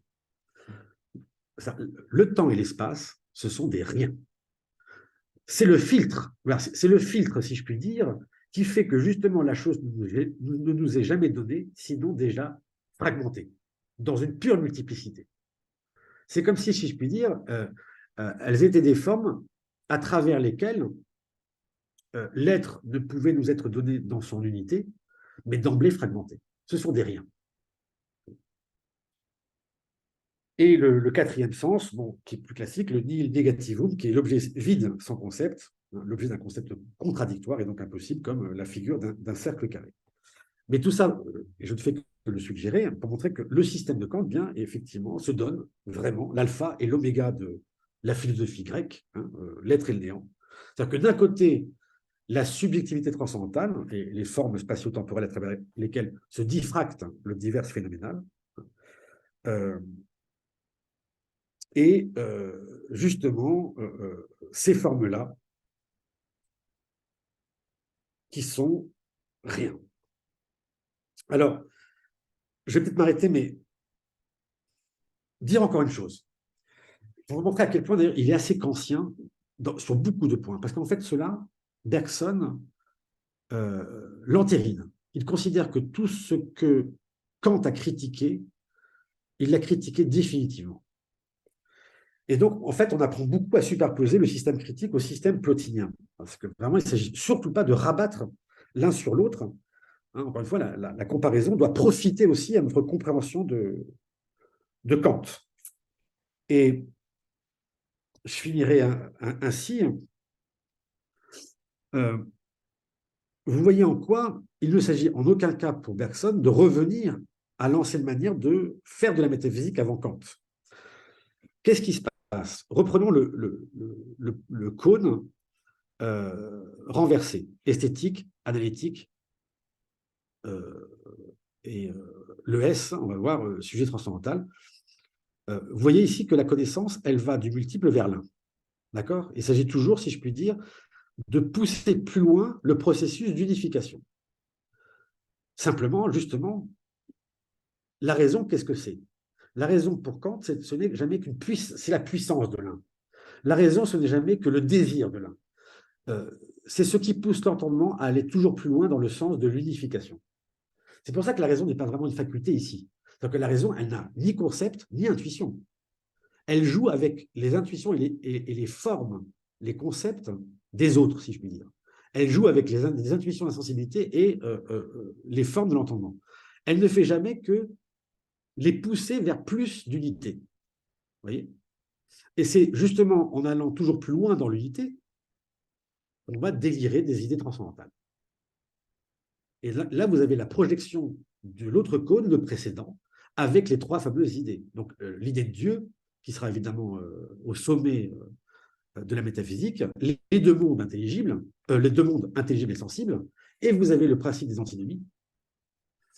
Et pour l'instant, je n'ai lu nulle part, alors que ça paraît maintenant clair comme le jour, que les antinomies de la raison pure, justement, résultent de cette équivocité entre ces deux mondes, sensibles et intelligibles. Enfin bon. C'est pour ça que d'un côté, il y a les empiristes, et de l'autre, il y a les rationalistes. Il y a Leibniz qui dit il n'y a jamais qu'un seul monde, c'est le monde intelligible. Et de l'autre, il y a les empiristes qui disent il n'y a jamais qu'un seul monde, le monde sensible, hein, qui n'a eu ni commencement ni fin.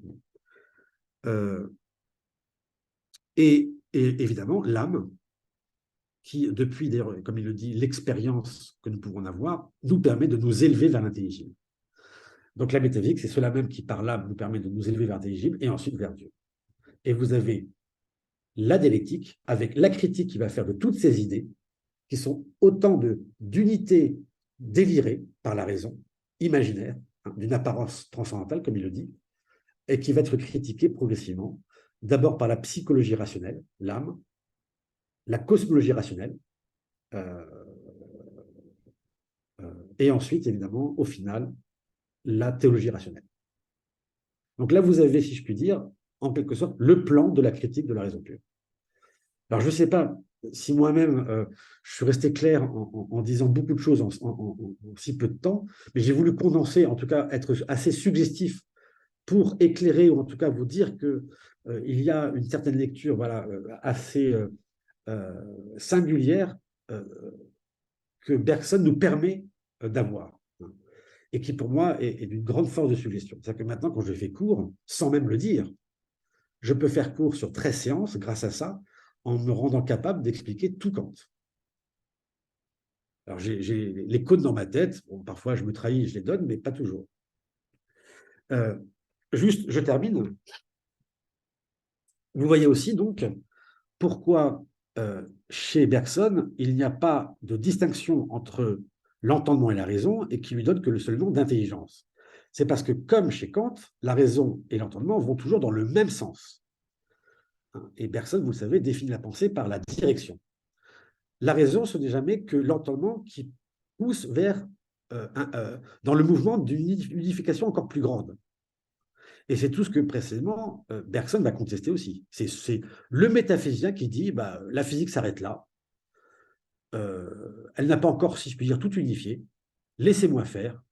À partir de là, moi, je vais généraliser pour faire une métaphysique encore plus synthétique. Voilà. C'est précisément cela même que Bergson a en horreur et que Kant lui permet de critiquer tout autant. Donc, entendement, raison, parce que ce n'est jamais qu'une certaine direction de la pensée peut se résumer dans le mot d'intelligence, et que ce n'est jamais qu'en retournant la flèche, retournant le sens ou la direction de la pensée, que l'on peut proprement penser une autre métaphysique, qui est la métaphysique intuitive. Voilà, je m'arrête là, j'ai été que suggestif, je vous remercie de votre patience. Euh, pour me faire pardonner, voilà, sachez que on m'a aidé, mais la petite nouveauté du jour aussi, c'est quand même d'avoir fait ces cônes, qui n'étaient pas simples à faire. Euh, donc voilà, merci. Euh, Merci, Camille, pour ta étonnante présentation. C'est beaucoup de choses et tu dois avoir réfléchi beaucoup de temps pour faire tout cela.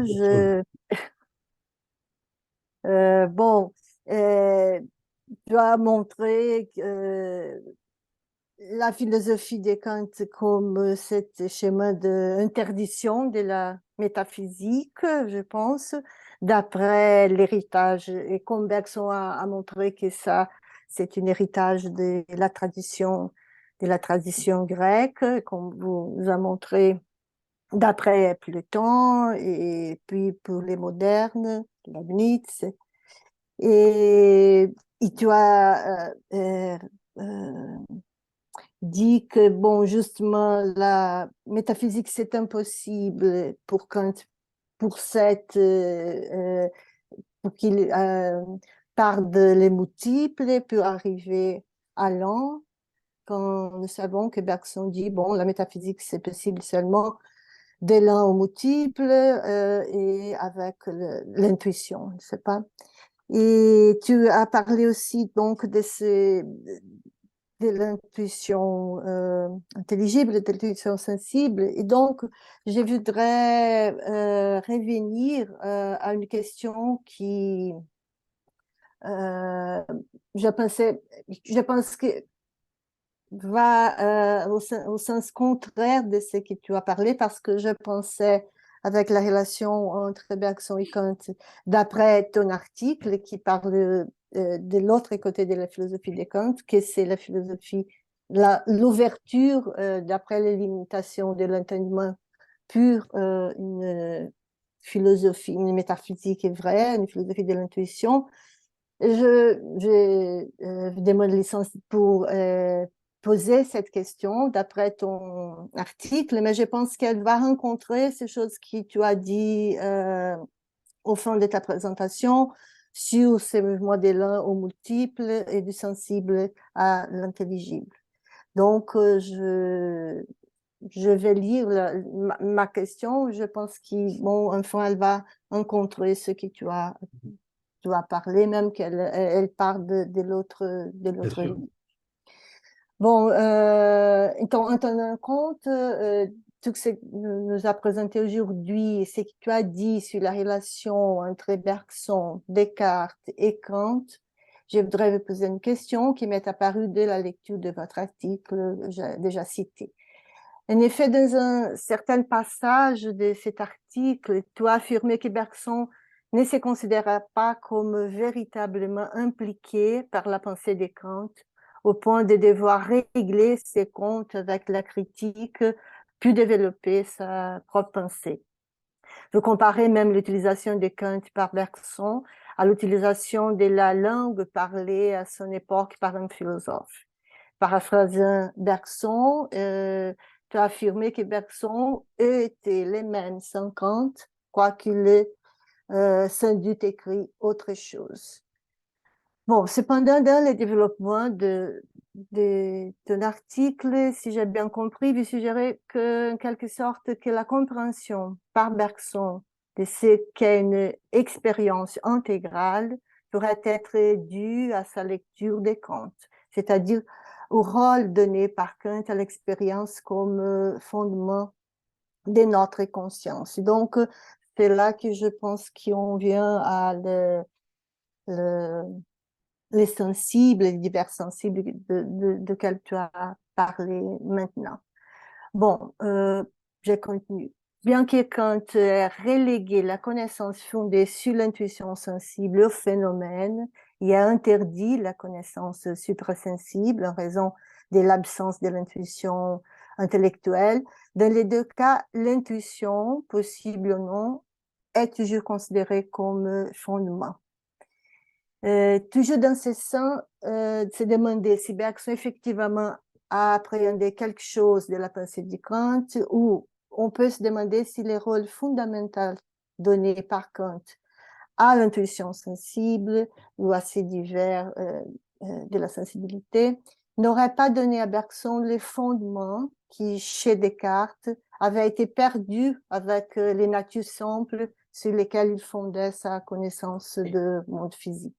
En ce sens, nous pourrions même dire peut-être que si Bergson aurait trouvé chez Descartes l'intuition supra-intellectuelle qui Kant nie, et que Bergson aurait trouvé chez Kant, serait l'intuition sensible que Descartes écarte.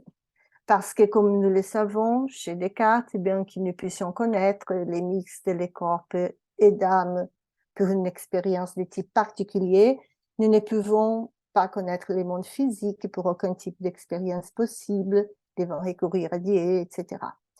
Enfin, ceci dit, un contenu de ce que nous avait apporté aujourd'hui à propos de cet inversement du multiple d'élan de la sensibilité, de l'intuition sensible à l'intuition intelligible.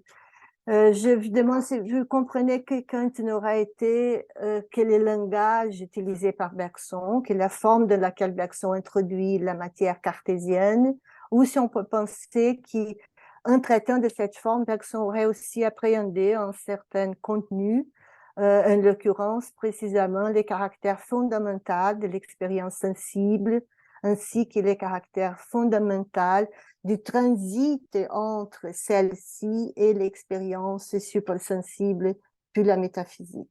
En résumé, si Bergson n'a pas vu dans ces schèmes même que tu nous as montré maintenant, que la métaphysique doit être non seulement le renversement de l'un multiple, mais c'est transit entre les multiples sensibles et l'unité du suprasensible.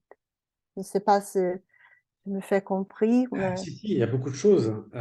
Et puis, c'est aussi une manière de me renvoyer aussi à la cohérence éventuellement de mes approches depuis Archéologie de Bergson.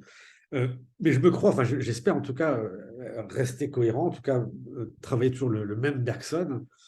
Euh, Déjà, un premier point justement que je contesterai, c'est justement de faire de l'intuition un fondement. C'est-à-dire que ce qui est évident, c'est que ce que Bergson doit à Kant, il le dit très clairement dans la perception du changement, c'est d'avoir dit que si la métaphysique est possible, elle suspend sa réalité à la réalité d'une intuition. C'est-à-dire que justement, avant lui, la métaphysique, c'était toujours une combinaison de concepts. Kant dit, si la métaphysique existe, elle doit être intuitive. Simplement, cette intuition, il s'en prive. Pour autant, justement, il va se refuser, Bergson, d'en faire le fondement. C'est-à-dire que c'est toute cette logique du fondement qui, au fond, obéit à une logique systématique. C'est-à-dire que c'est dans le projet systématique de la métaphysique qu'il y va de fonder la science, d'un projet de fondement. Et là, je reste vraiment, enfin j'espère, cohérent avec Archéologie de Bergson, où j'ai voulu montrer qu'il abandonne ce projet de fondation, de fondement, pour donner une autre destination, un autre sens à la métaphysique. Donc ça, c'est le... le premier point. Le deuxième, sur le langage. Oui, vraiment, tout porte à croire que on pourrait dire de Bergson ce que lui-même disait de Spinoza, hein, que Descartes n'était jamais que le langage dont il s'est servi, qui était celui de son temps, et qu'il aurait été le même sans lui. Mais il aurait fait une œuvre différente. C'est vrai aussi de Bergson, puisque d'une certaine manière, il n'a intégré Kant dans son dispositif que progressivement. Il le dit, hein, dans l'essai, il était passé à côté de Kant, c'était Spencer qui avait toute son attention, et c'est à la demande du jury qu'il a intégré au dernier moment, si je puis dire, la critique kantienne, hein, la critique de Kant, pour satisfaire aux réquisites du jury. Et progressivement, dans Matière et Mémoire, et surtout l'introduction de la métaphysique, il se rend compte qu'il doit se confronter et intégrer le langage kantien. Pour autant, ce n'est pas une manière de le dévaloriser, c'est-à-dire que cet instrument-là va lui servir en quelque sorte à aller plus loin dans cet approfondissement de la durée. Il eût été le même parce qu'en fait, il reste cartésien, mais Kant, c'est celui qui va lui permettre de revivifier le cartésianisme. Vous voyez? C'est-à-dire qu'il reste au fond d'abord et avant tout cartésien, mais le langage qu'il emprunte à Kant va lui permettre en quelque sorte aussi d'être un puissant levier pour pouvoir repenser le cartésianisme. Donc probablement d'ailleurs que sans Kant, personne n'aurait été beaucoup moins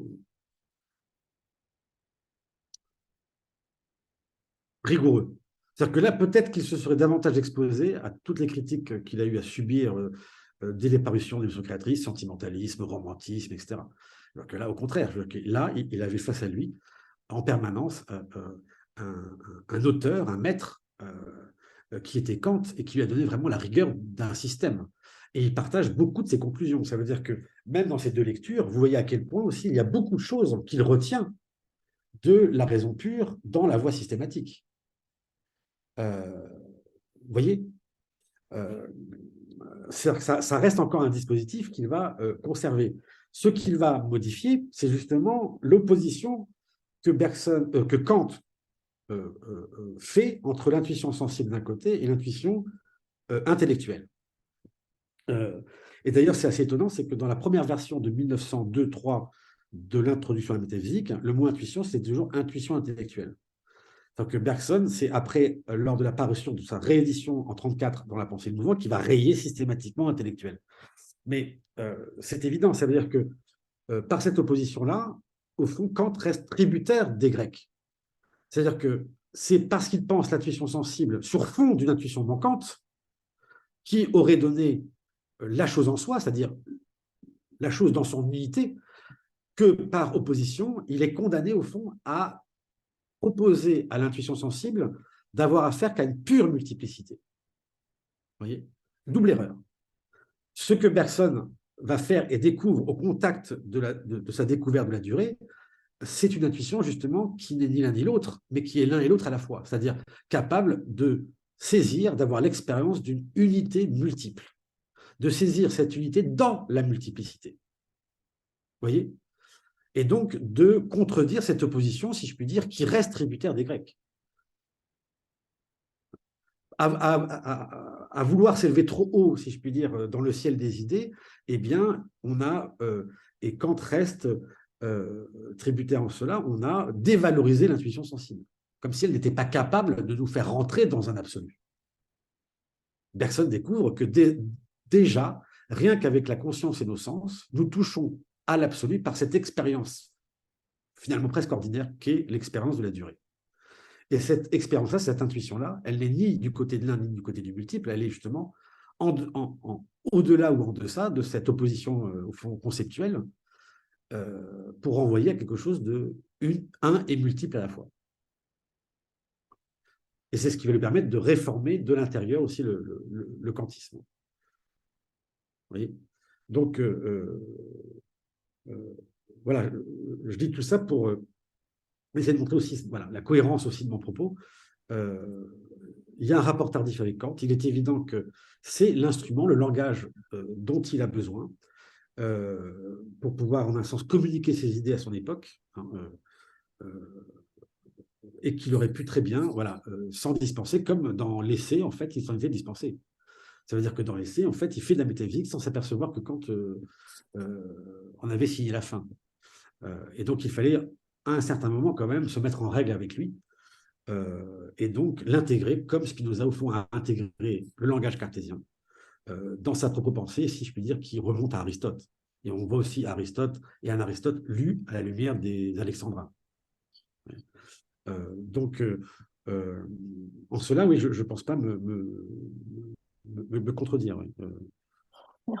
Et en même temps, je ne pense pas non plus faire peu de cas de Kant. Je pense que Kant a été, à mon avis, considérable dans la manière dont Bergson s'est peu à peu réapproprié la métaphysique et le terme même de métaphysique. Oui, non, je suis d'accord, je ne pas penser en contradiction, je pense en Oui, oui, complémentarité. absolument, Oui, absolument. d'accord. Euh, bon, il y a des questions posées à Camille, on peut commencer. Isashi, Ah, je ne t'avais pas vu. Déborah, bon, on commence par Isashi. Merci. Alors, bon, Camille, donc j'ai raté la première moitié de ta conférence. Je suis venu un peu en retard parce que c'est très tard au Japon. Maintenant, c'est J'imagine vraiment bien, j'imagine bien. ouais, au fond de la nuit. Bon, alors, donc Tu je as sais vu pas beaucoup de si j'ai schémas, il y avait 4 le temps, mais schémas. oui, j'ai plusieurs questions parce que j'ai longtemps suivi tes recherches. Donc, alors le premier point, bon, ma question concerne toutes tes recherches, hein, donc c'est un peu vaste. Bon, alors le premier point, c'est un peu historique et un peu petit, mais ça concerne comment dire? J'ai l'impression que toi, tu dis que le premier chapitre et le quatrième chapitre de Matière et Mémoire concernent donc la problématique kantienne, tandis que le second et le troisième chapitre de Matière et Mémoire concernent plutôt la problématique cartésienne. J'ai l'impression. Ouais, Or, d'accord. justement, ces 2 chapitres, principaux, centraux, concernent également, pour moi, la problématique, kantienne, hein. Alors là, donc j'aimerais bien savoir, est-ce que vraiment, c'est plutôt cartésien que, kantien? Voilà, ça c'est ma première question plutôt historique, hein. Et puis, est-ce que je continue ou je m'arrête? Oui, Je peux? Continue. OK, OK. Alors 2e question, ça concerne, le caractère, de la transcendance, chez Kant et chez Bergson. Est-ce que c'est vraiment dans le même sens ou, c'est plutôt, différent? Parce que je crois que c'est assez important. Et moi, j'ai une citation très curieuse de la critique de la raison pure à la fin, hein. C'est à 849, hein. Alors, je lis un peu. La psychologie empirique doit être totalement bannie de la métaphysique et elle s'en trouve déjà entièrement exclue par l'idée de cette science. Elle est pourtant trop importante pour que l'on puisse l'expulser entièrement ou la rattacher à autre chose avec quoi elle rencontrerait encore moins d'affinité qu'avec la métaphysique. Elle n'est donc qu'une étrangère admise depuis bien longtemps, à laquelle on accorde un séjour temporaire jusqu'à ce qu'elle puisse transporter son domicile propre dans une anthropologie détaillée. Alors, je crois que c'est une citation vraiment marquante qui marque donc la différence entre Bergson et Kant, parce que chez Bergson, quand même, donc pour moi, ton projet de faire contraste entre Kant et Bergson, entre la psychologie rationnelle et la psychologie empirique, doit avoir, comment dire? Parce que dans ton schéma, comme si, Bergson, comment dire? Est intégré dans ce cône, hein, mais pour moi, j'ai l'impression qu'il est, comment dire, à côté du schéma. C'est pas dans le renversement, mais c'est à côté. Et pour moi, c'est le sens du tournant de l'expérience. Ce n'est pas renversement le schéma, mais c'est à côté de ce schéma. Donc ça, c'est ma deuxième question. Et troisième, enfin, question, c'est le changement des deux versions de la critique de la raison pure. Est-ce que dans ton schéma, ce changement, parce que chez Heidegger, c'est assez important, ce changement de la première version à la deuxième édition de la raison pure, critique de la raison pure. Est-ce que pour toi, c'est important ou pas? Voilà. Bon, ça, c'est un peu historique. Bon, merci.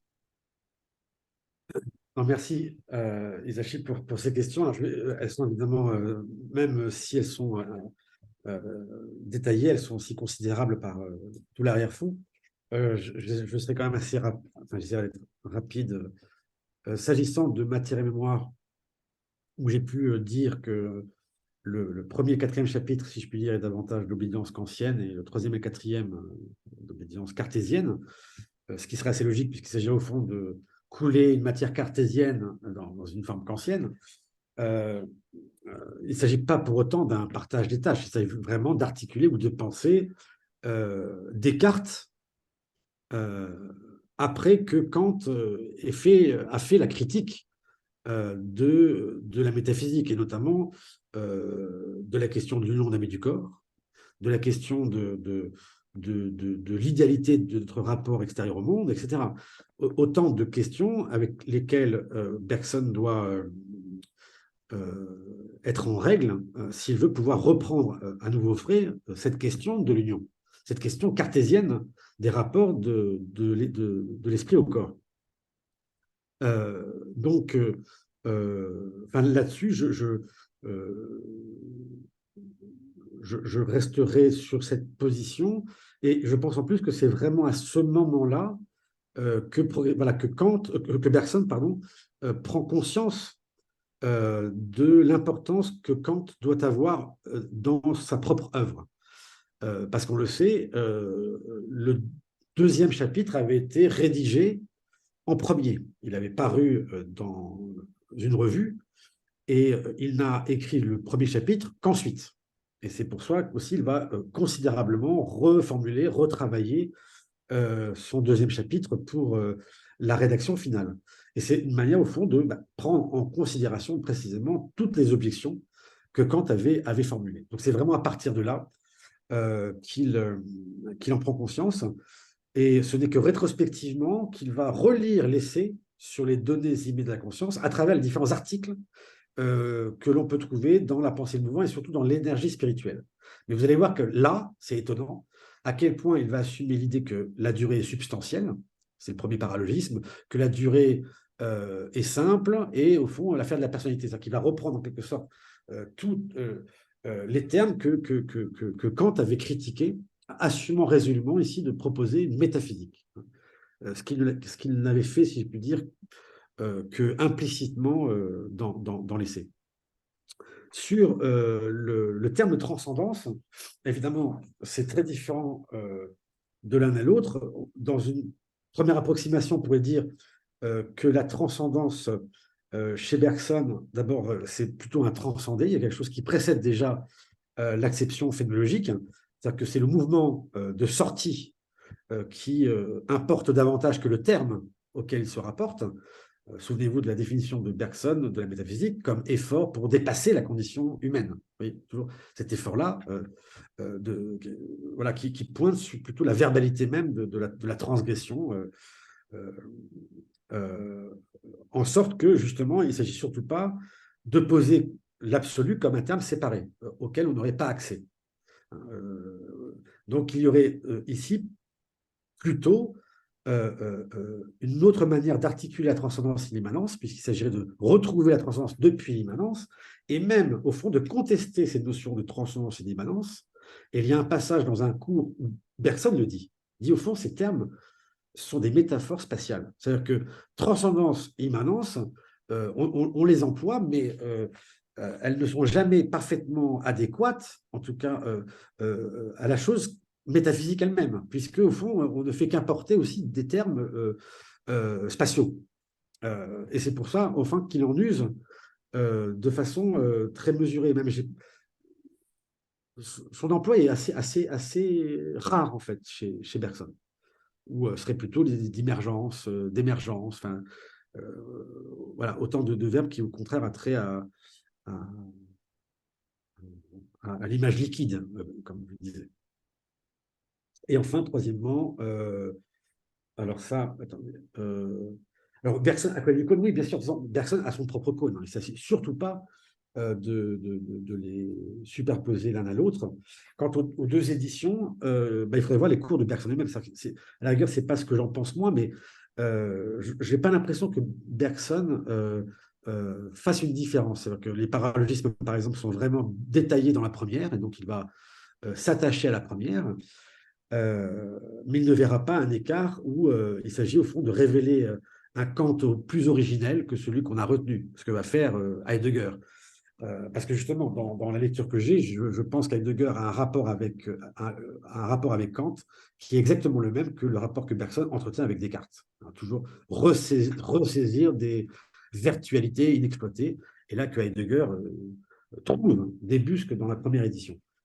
Et j'ajoute à cela que justement, la lecture qu'il propose, elle est radicalement différente de celle de Heidegger, puisque Heidegger s'attache à l'analytique transcendantale, et évidemment, au sein de l'analytique, à la question du schématisme, pour retrouver cette imagination qui précède toutes les facultés, c'est-à-dire afin de retrouver justement derrière ce nom modeste d'analytique l'ontologie qu'elle était venue remplacer. Vous voyez, alors que Bergson, lui, essaie de restaurer la métaphysique, non pas depuis ou à partir de l'analytique, mais de la dialectique transcendantale. Ce qui l'intéresse, c'est justement de relever la métaphysique spéciale, celle qui porte justement sur l'âme, le monde et Dieu. C'est-à-dire qu'ils n'ont pas rapport en fait à la même branche de la métaphysique. D'où deux lectures très très différentes de Kant et de la manière de restaurer à partir de Kant la métaphysique elle-même. Voilà. Merci Sachi en tout cas, mais voilà, c'est d'abord les réponses que je pourrais donner, il faudrait évidemment Oui, creuser. merci beaucoup. J'ai beaucoup de choses à ajouter, mais bon, je laisse le temps aux autres. Et j'espère qu'on aura d'autres occasions de discuter Voilà. parce que je serai à Paris l'année prochaine. Ah, alors voilà une bonne nouvelle. Donc nous pourrons continuer Voilà. de visu. Ouais. Bon, merci. Merci, Asishi.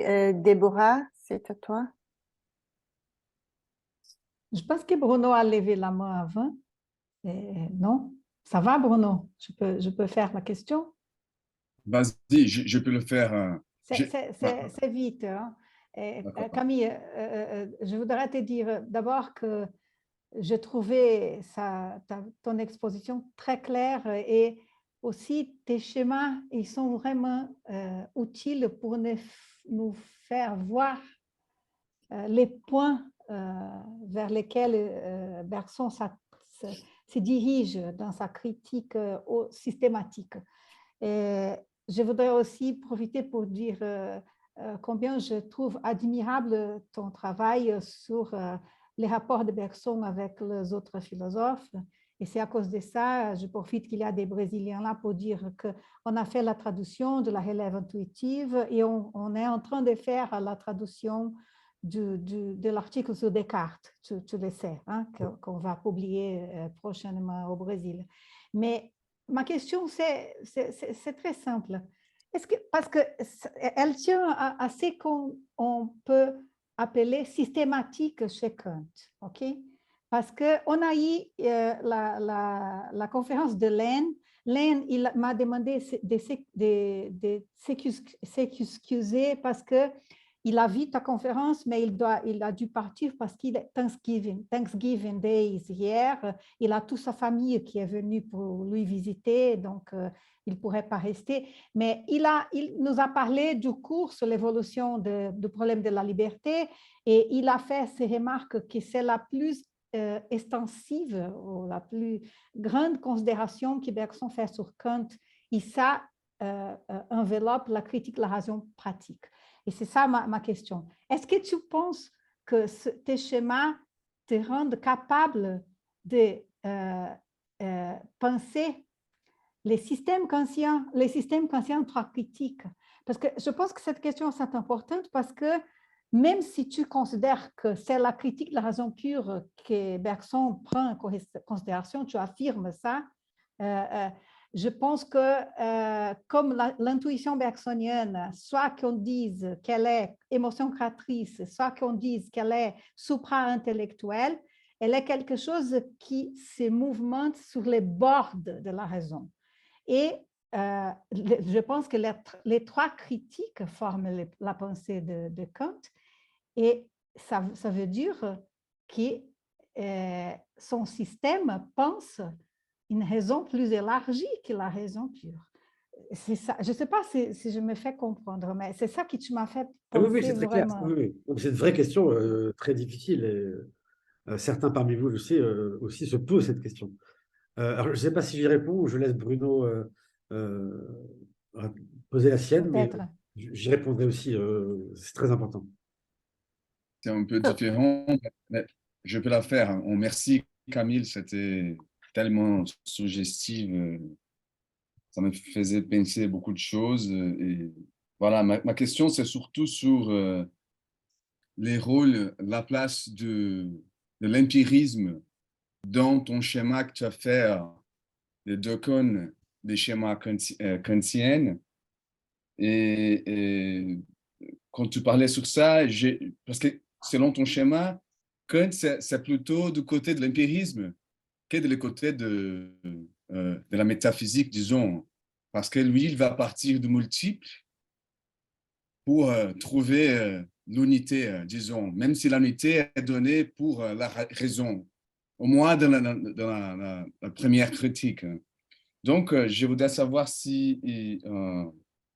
parce que ça m'est venu à l'esprit aussi, cette passage de l'évolution créatrice où Bergson oppose Fichte et Kant et Spencer.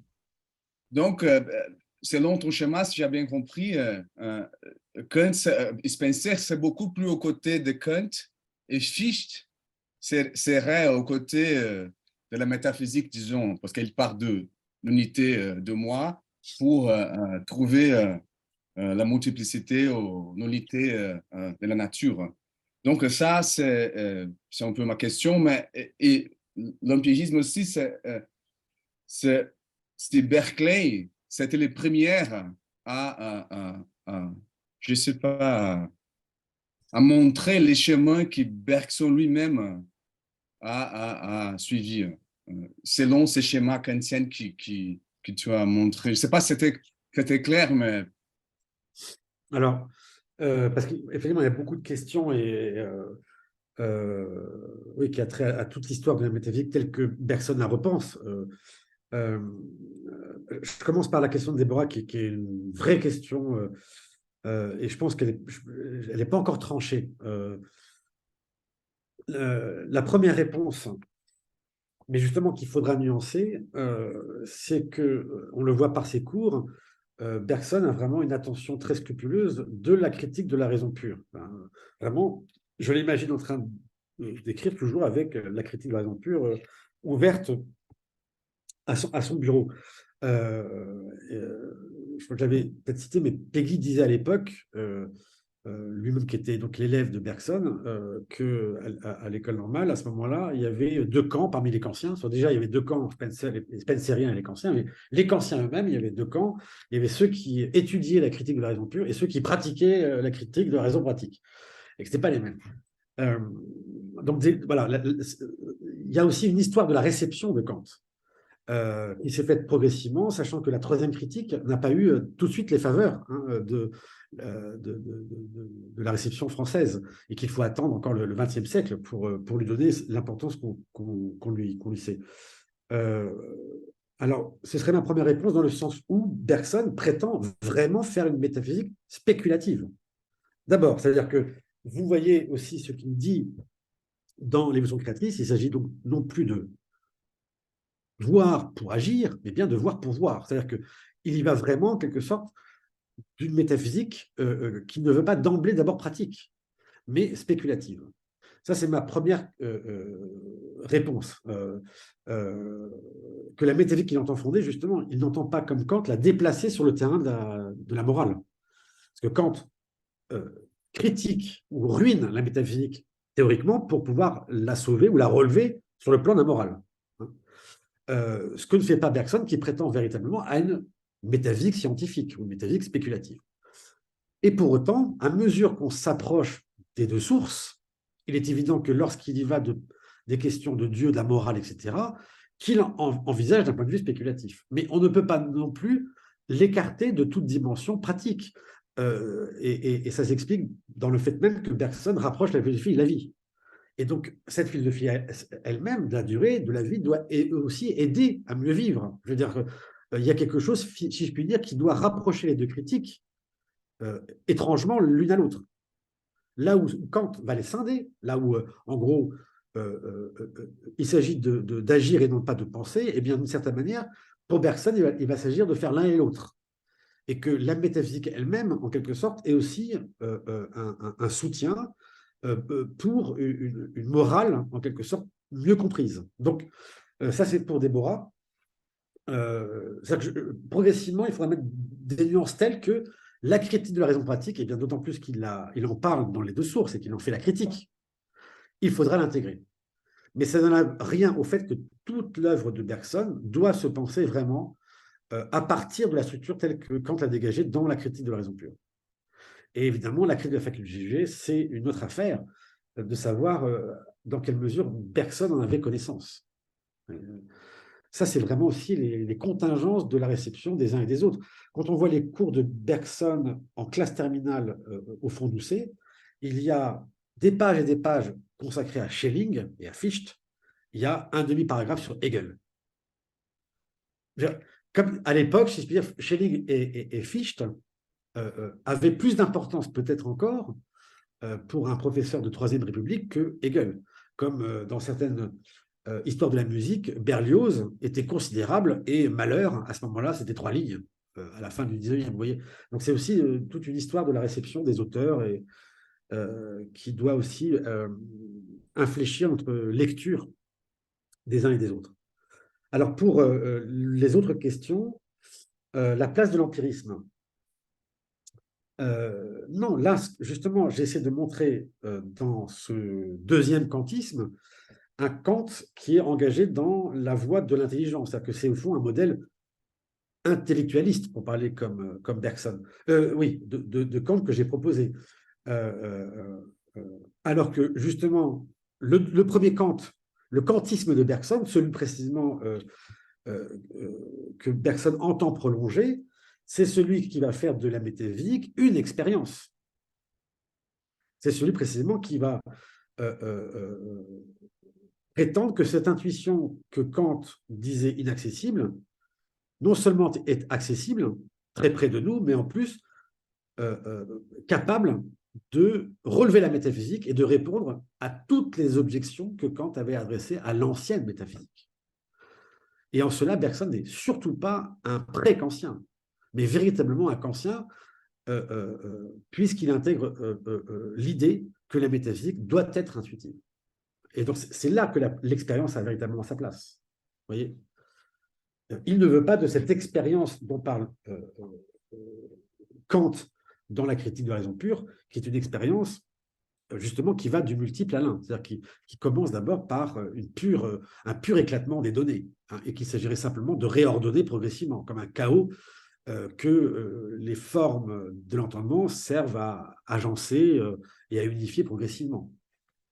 Donc, il y va d'un autre type d'expérience, hein, qu'il découvre justement à la faveur de l'expérience de la durée.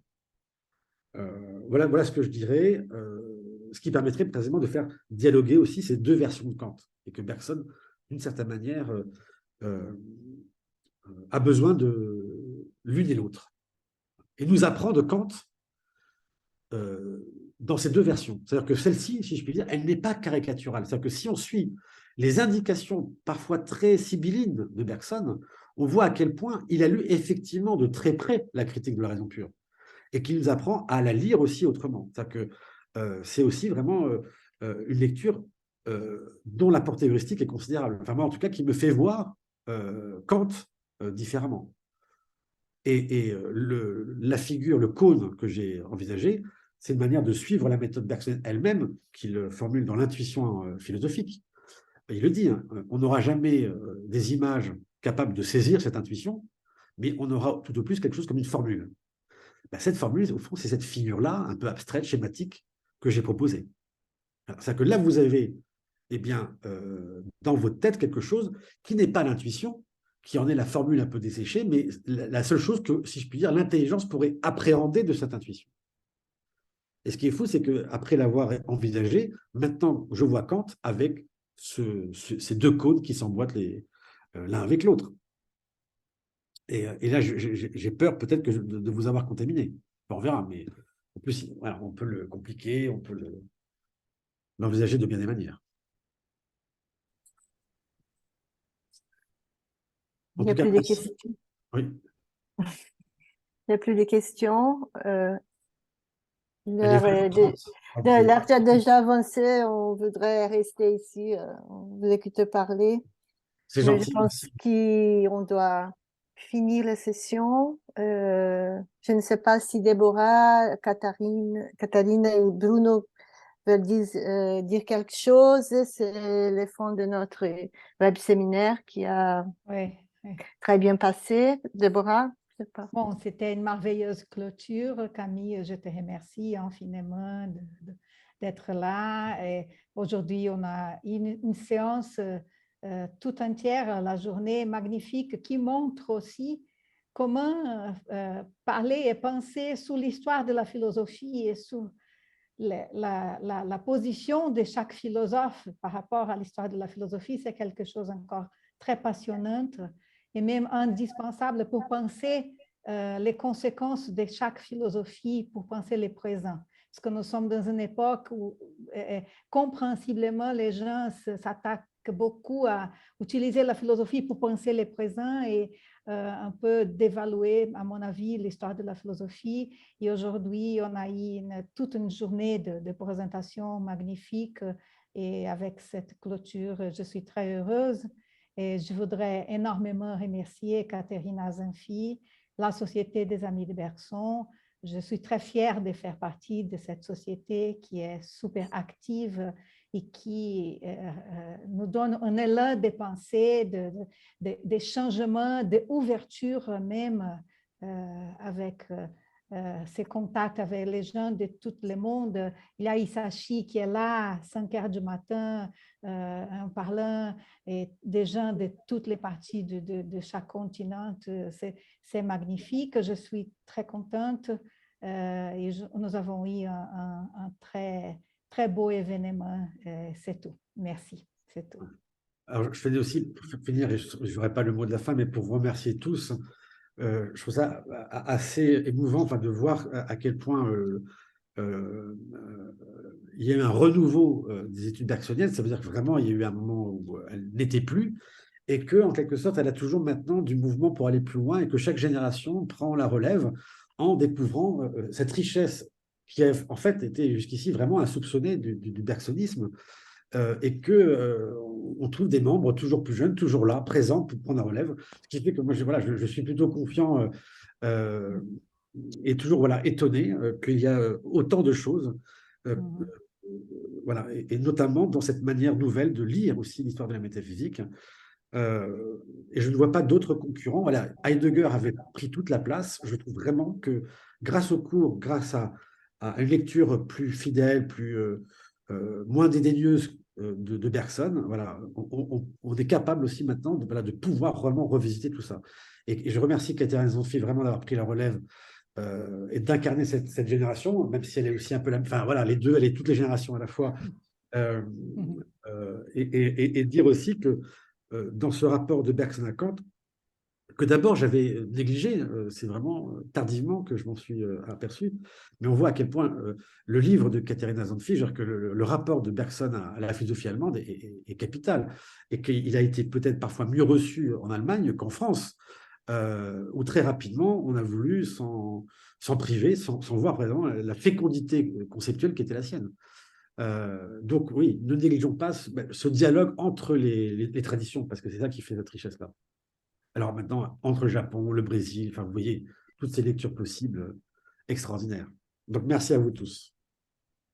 Merci. Merci, merci.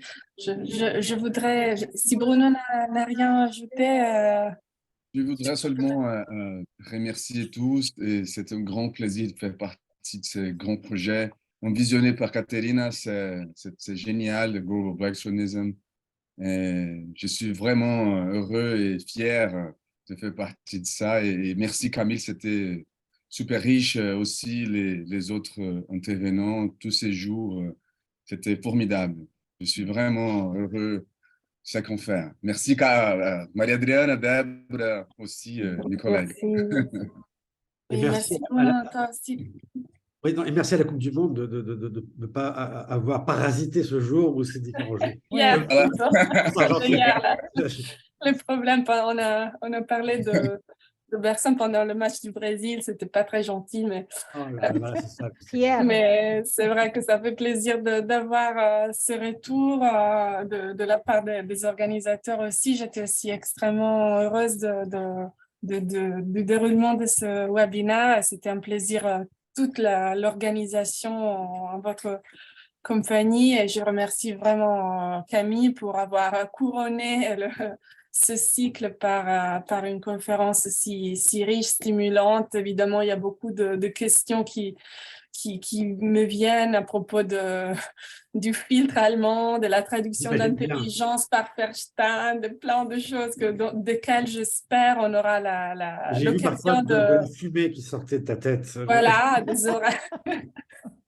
Mais je crois qu'on aura d'autres occasions, et c'est ça qui me fait vraiment plaisir de voir la réponse internationale et surtout des jeunes chercheurs qui continuent et qui renouvellent le dialogue et la fécondité de la philosophie de Bergson.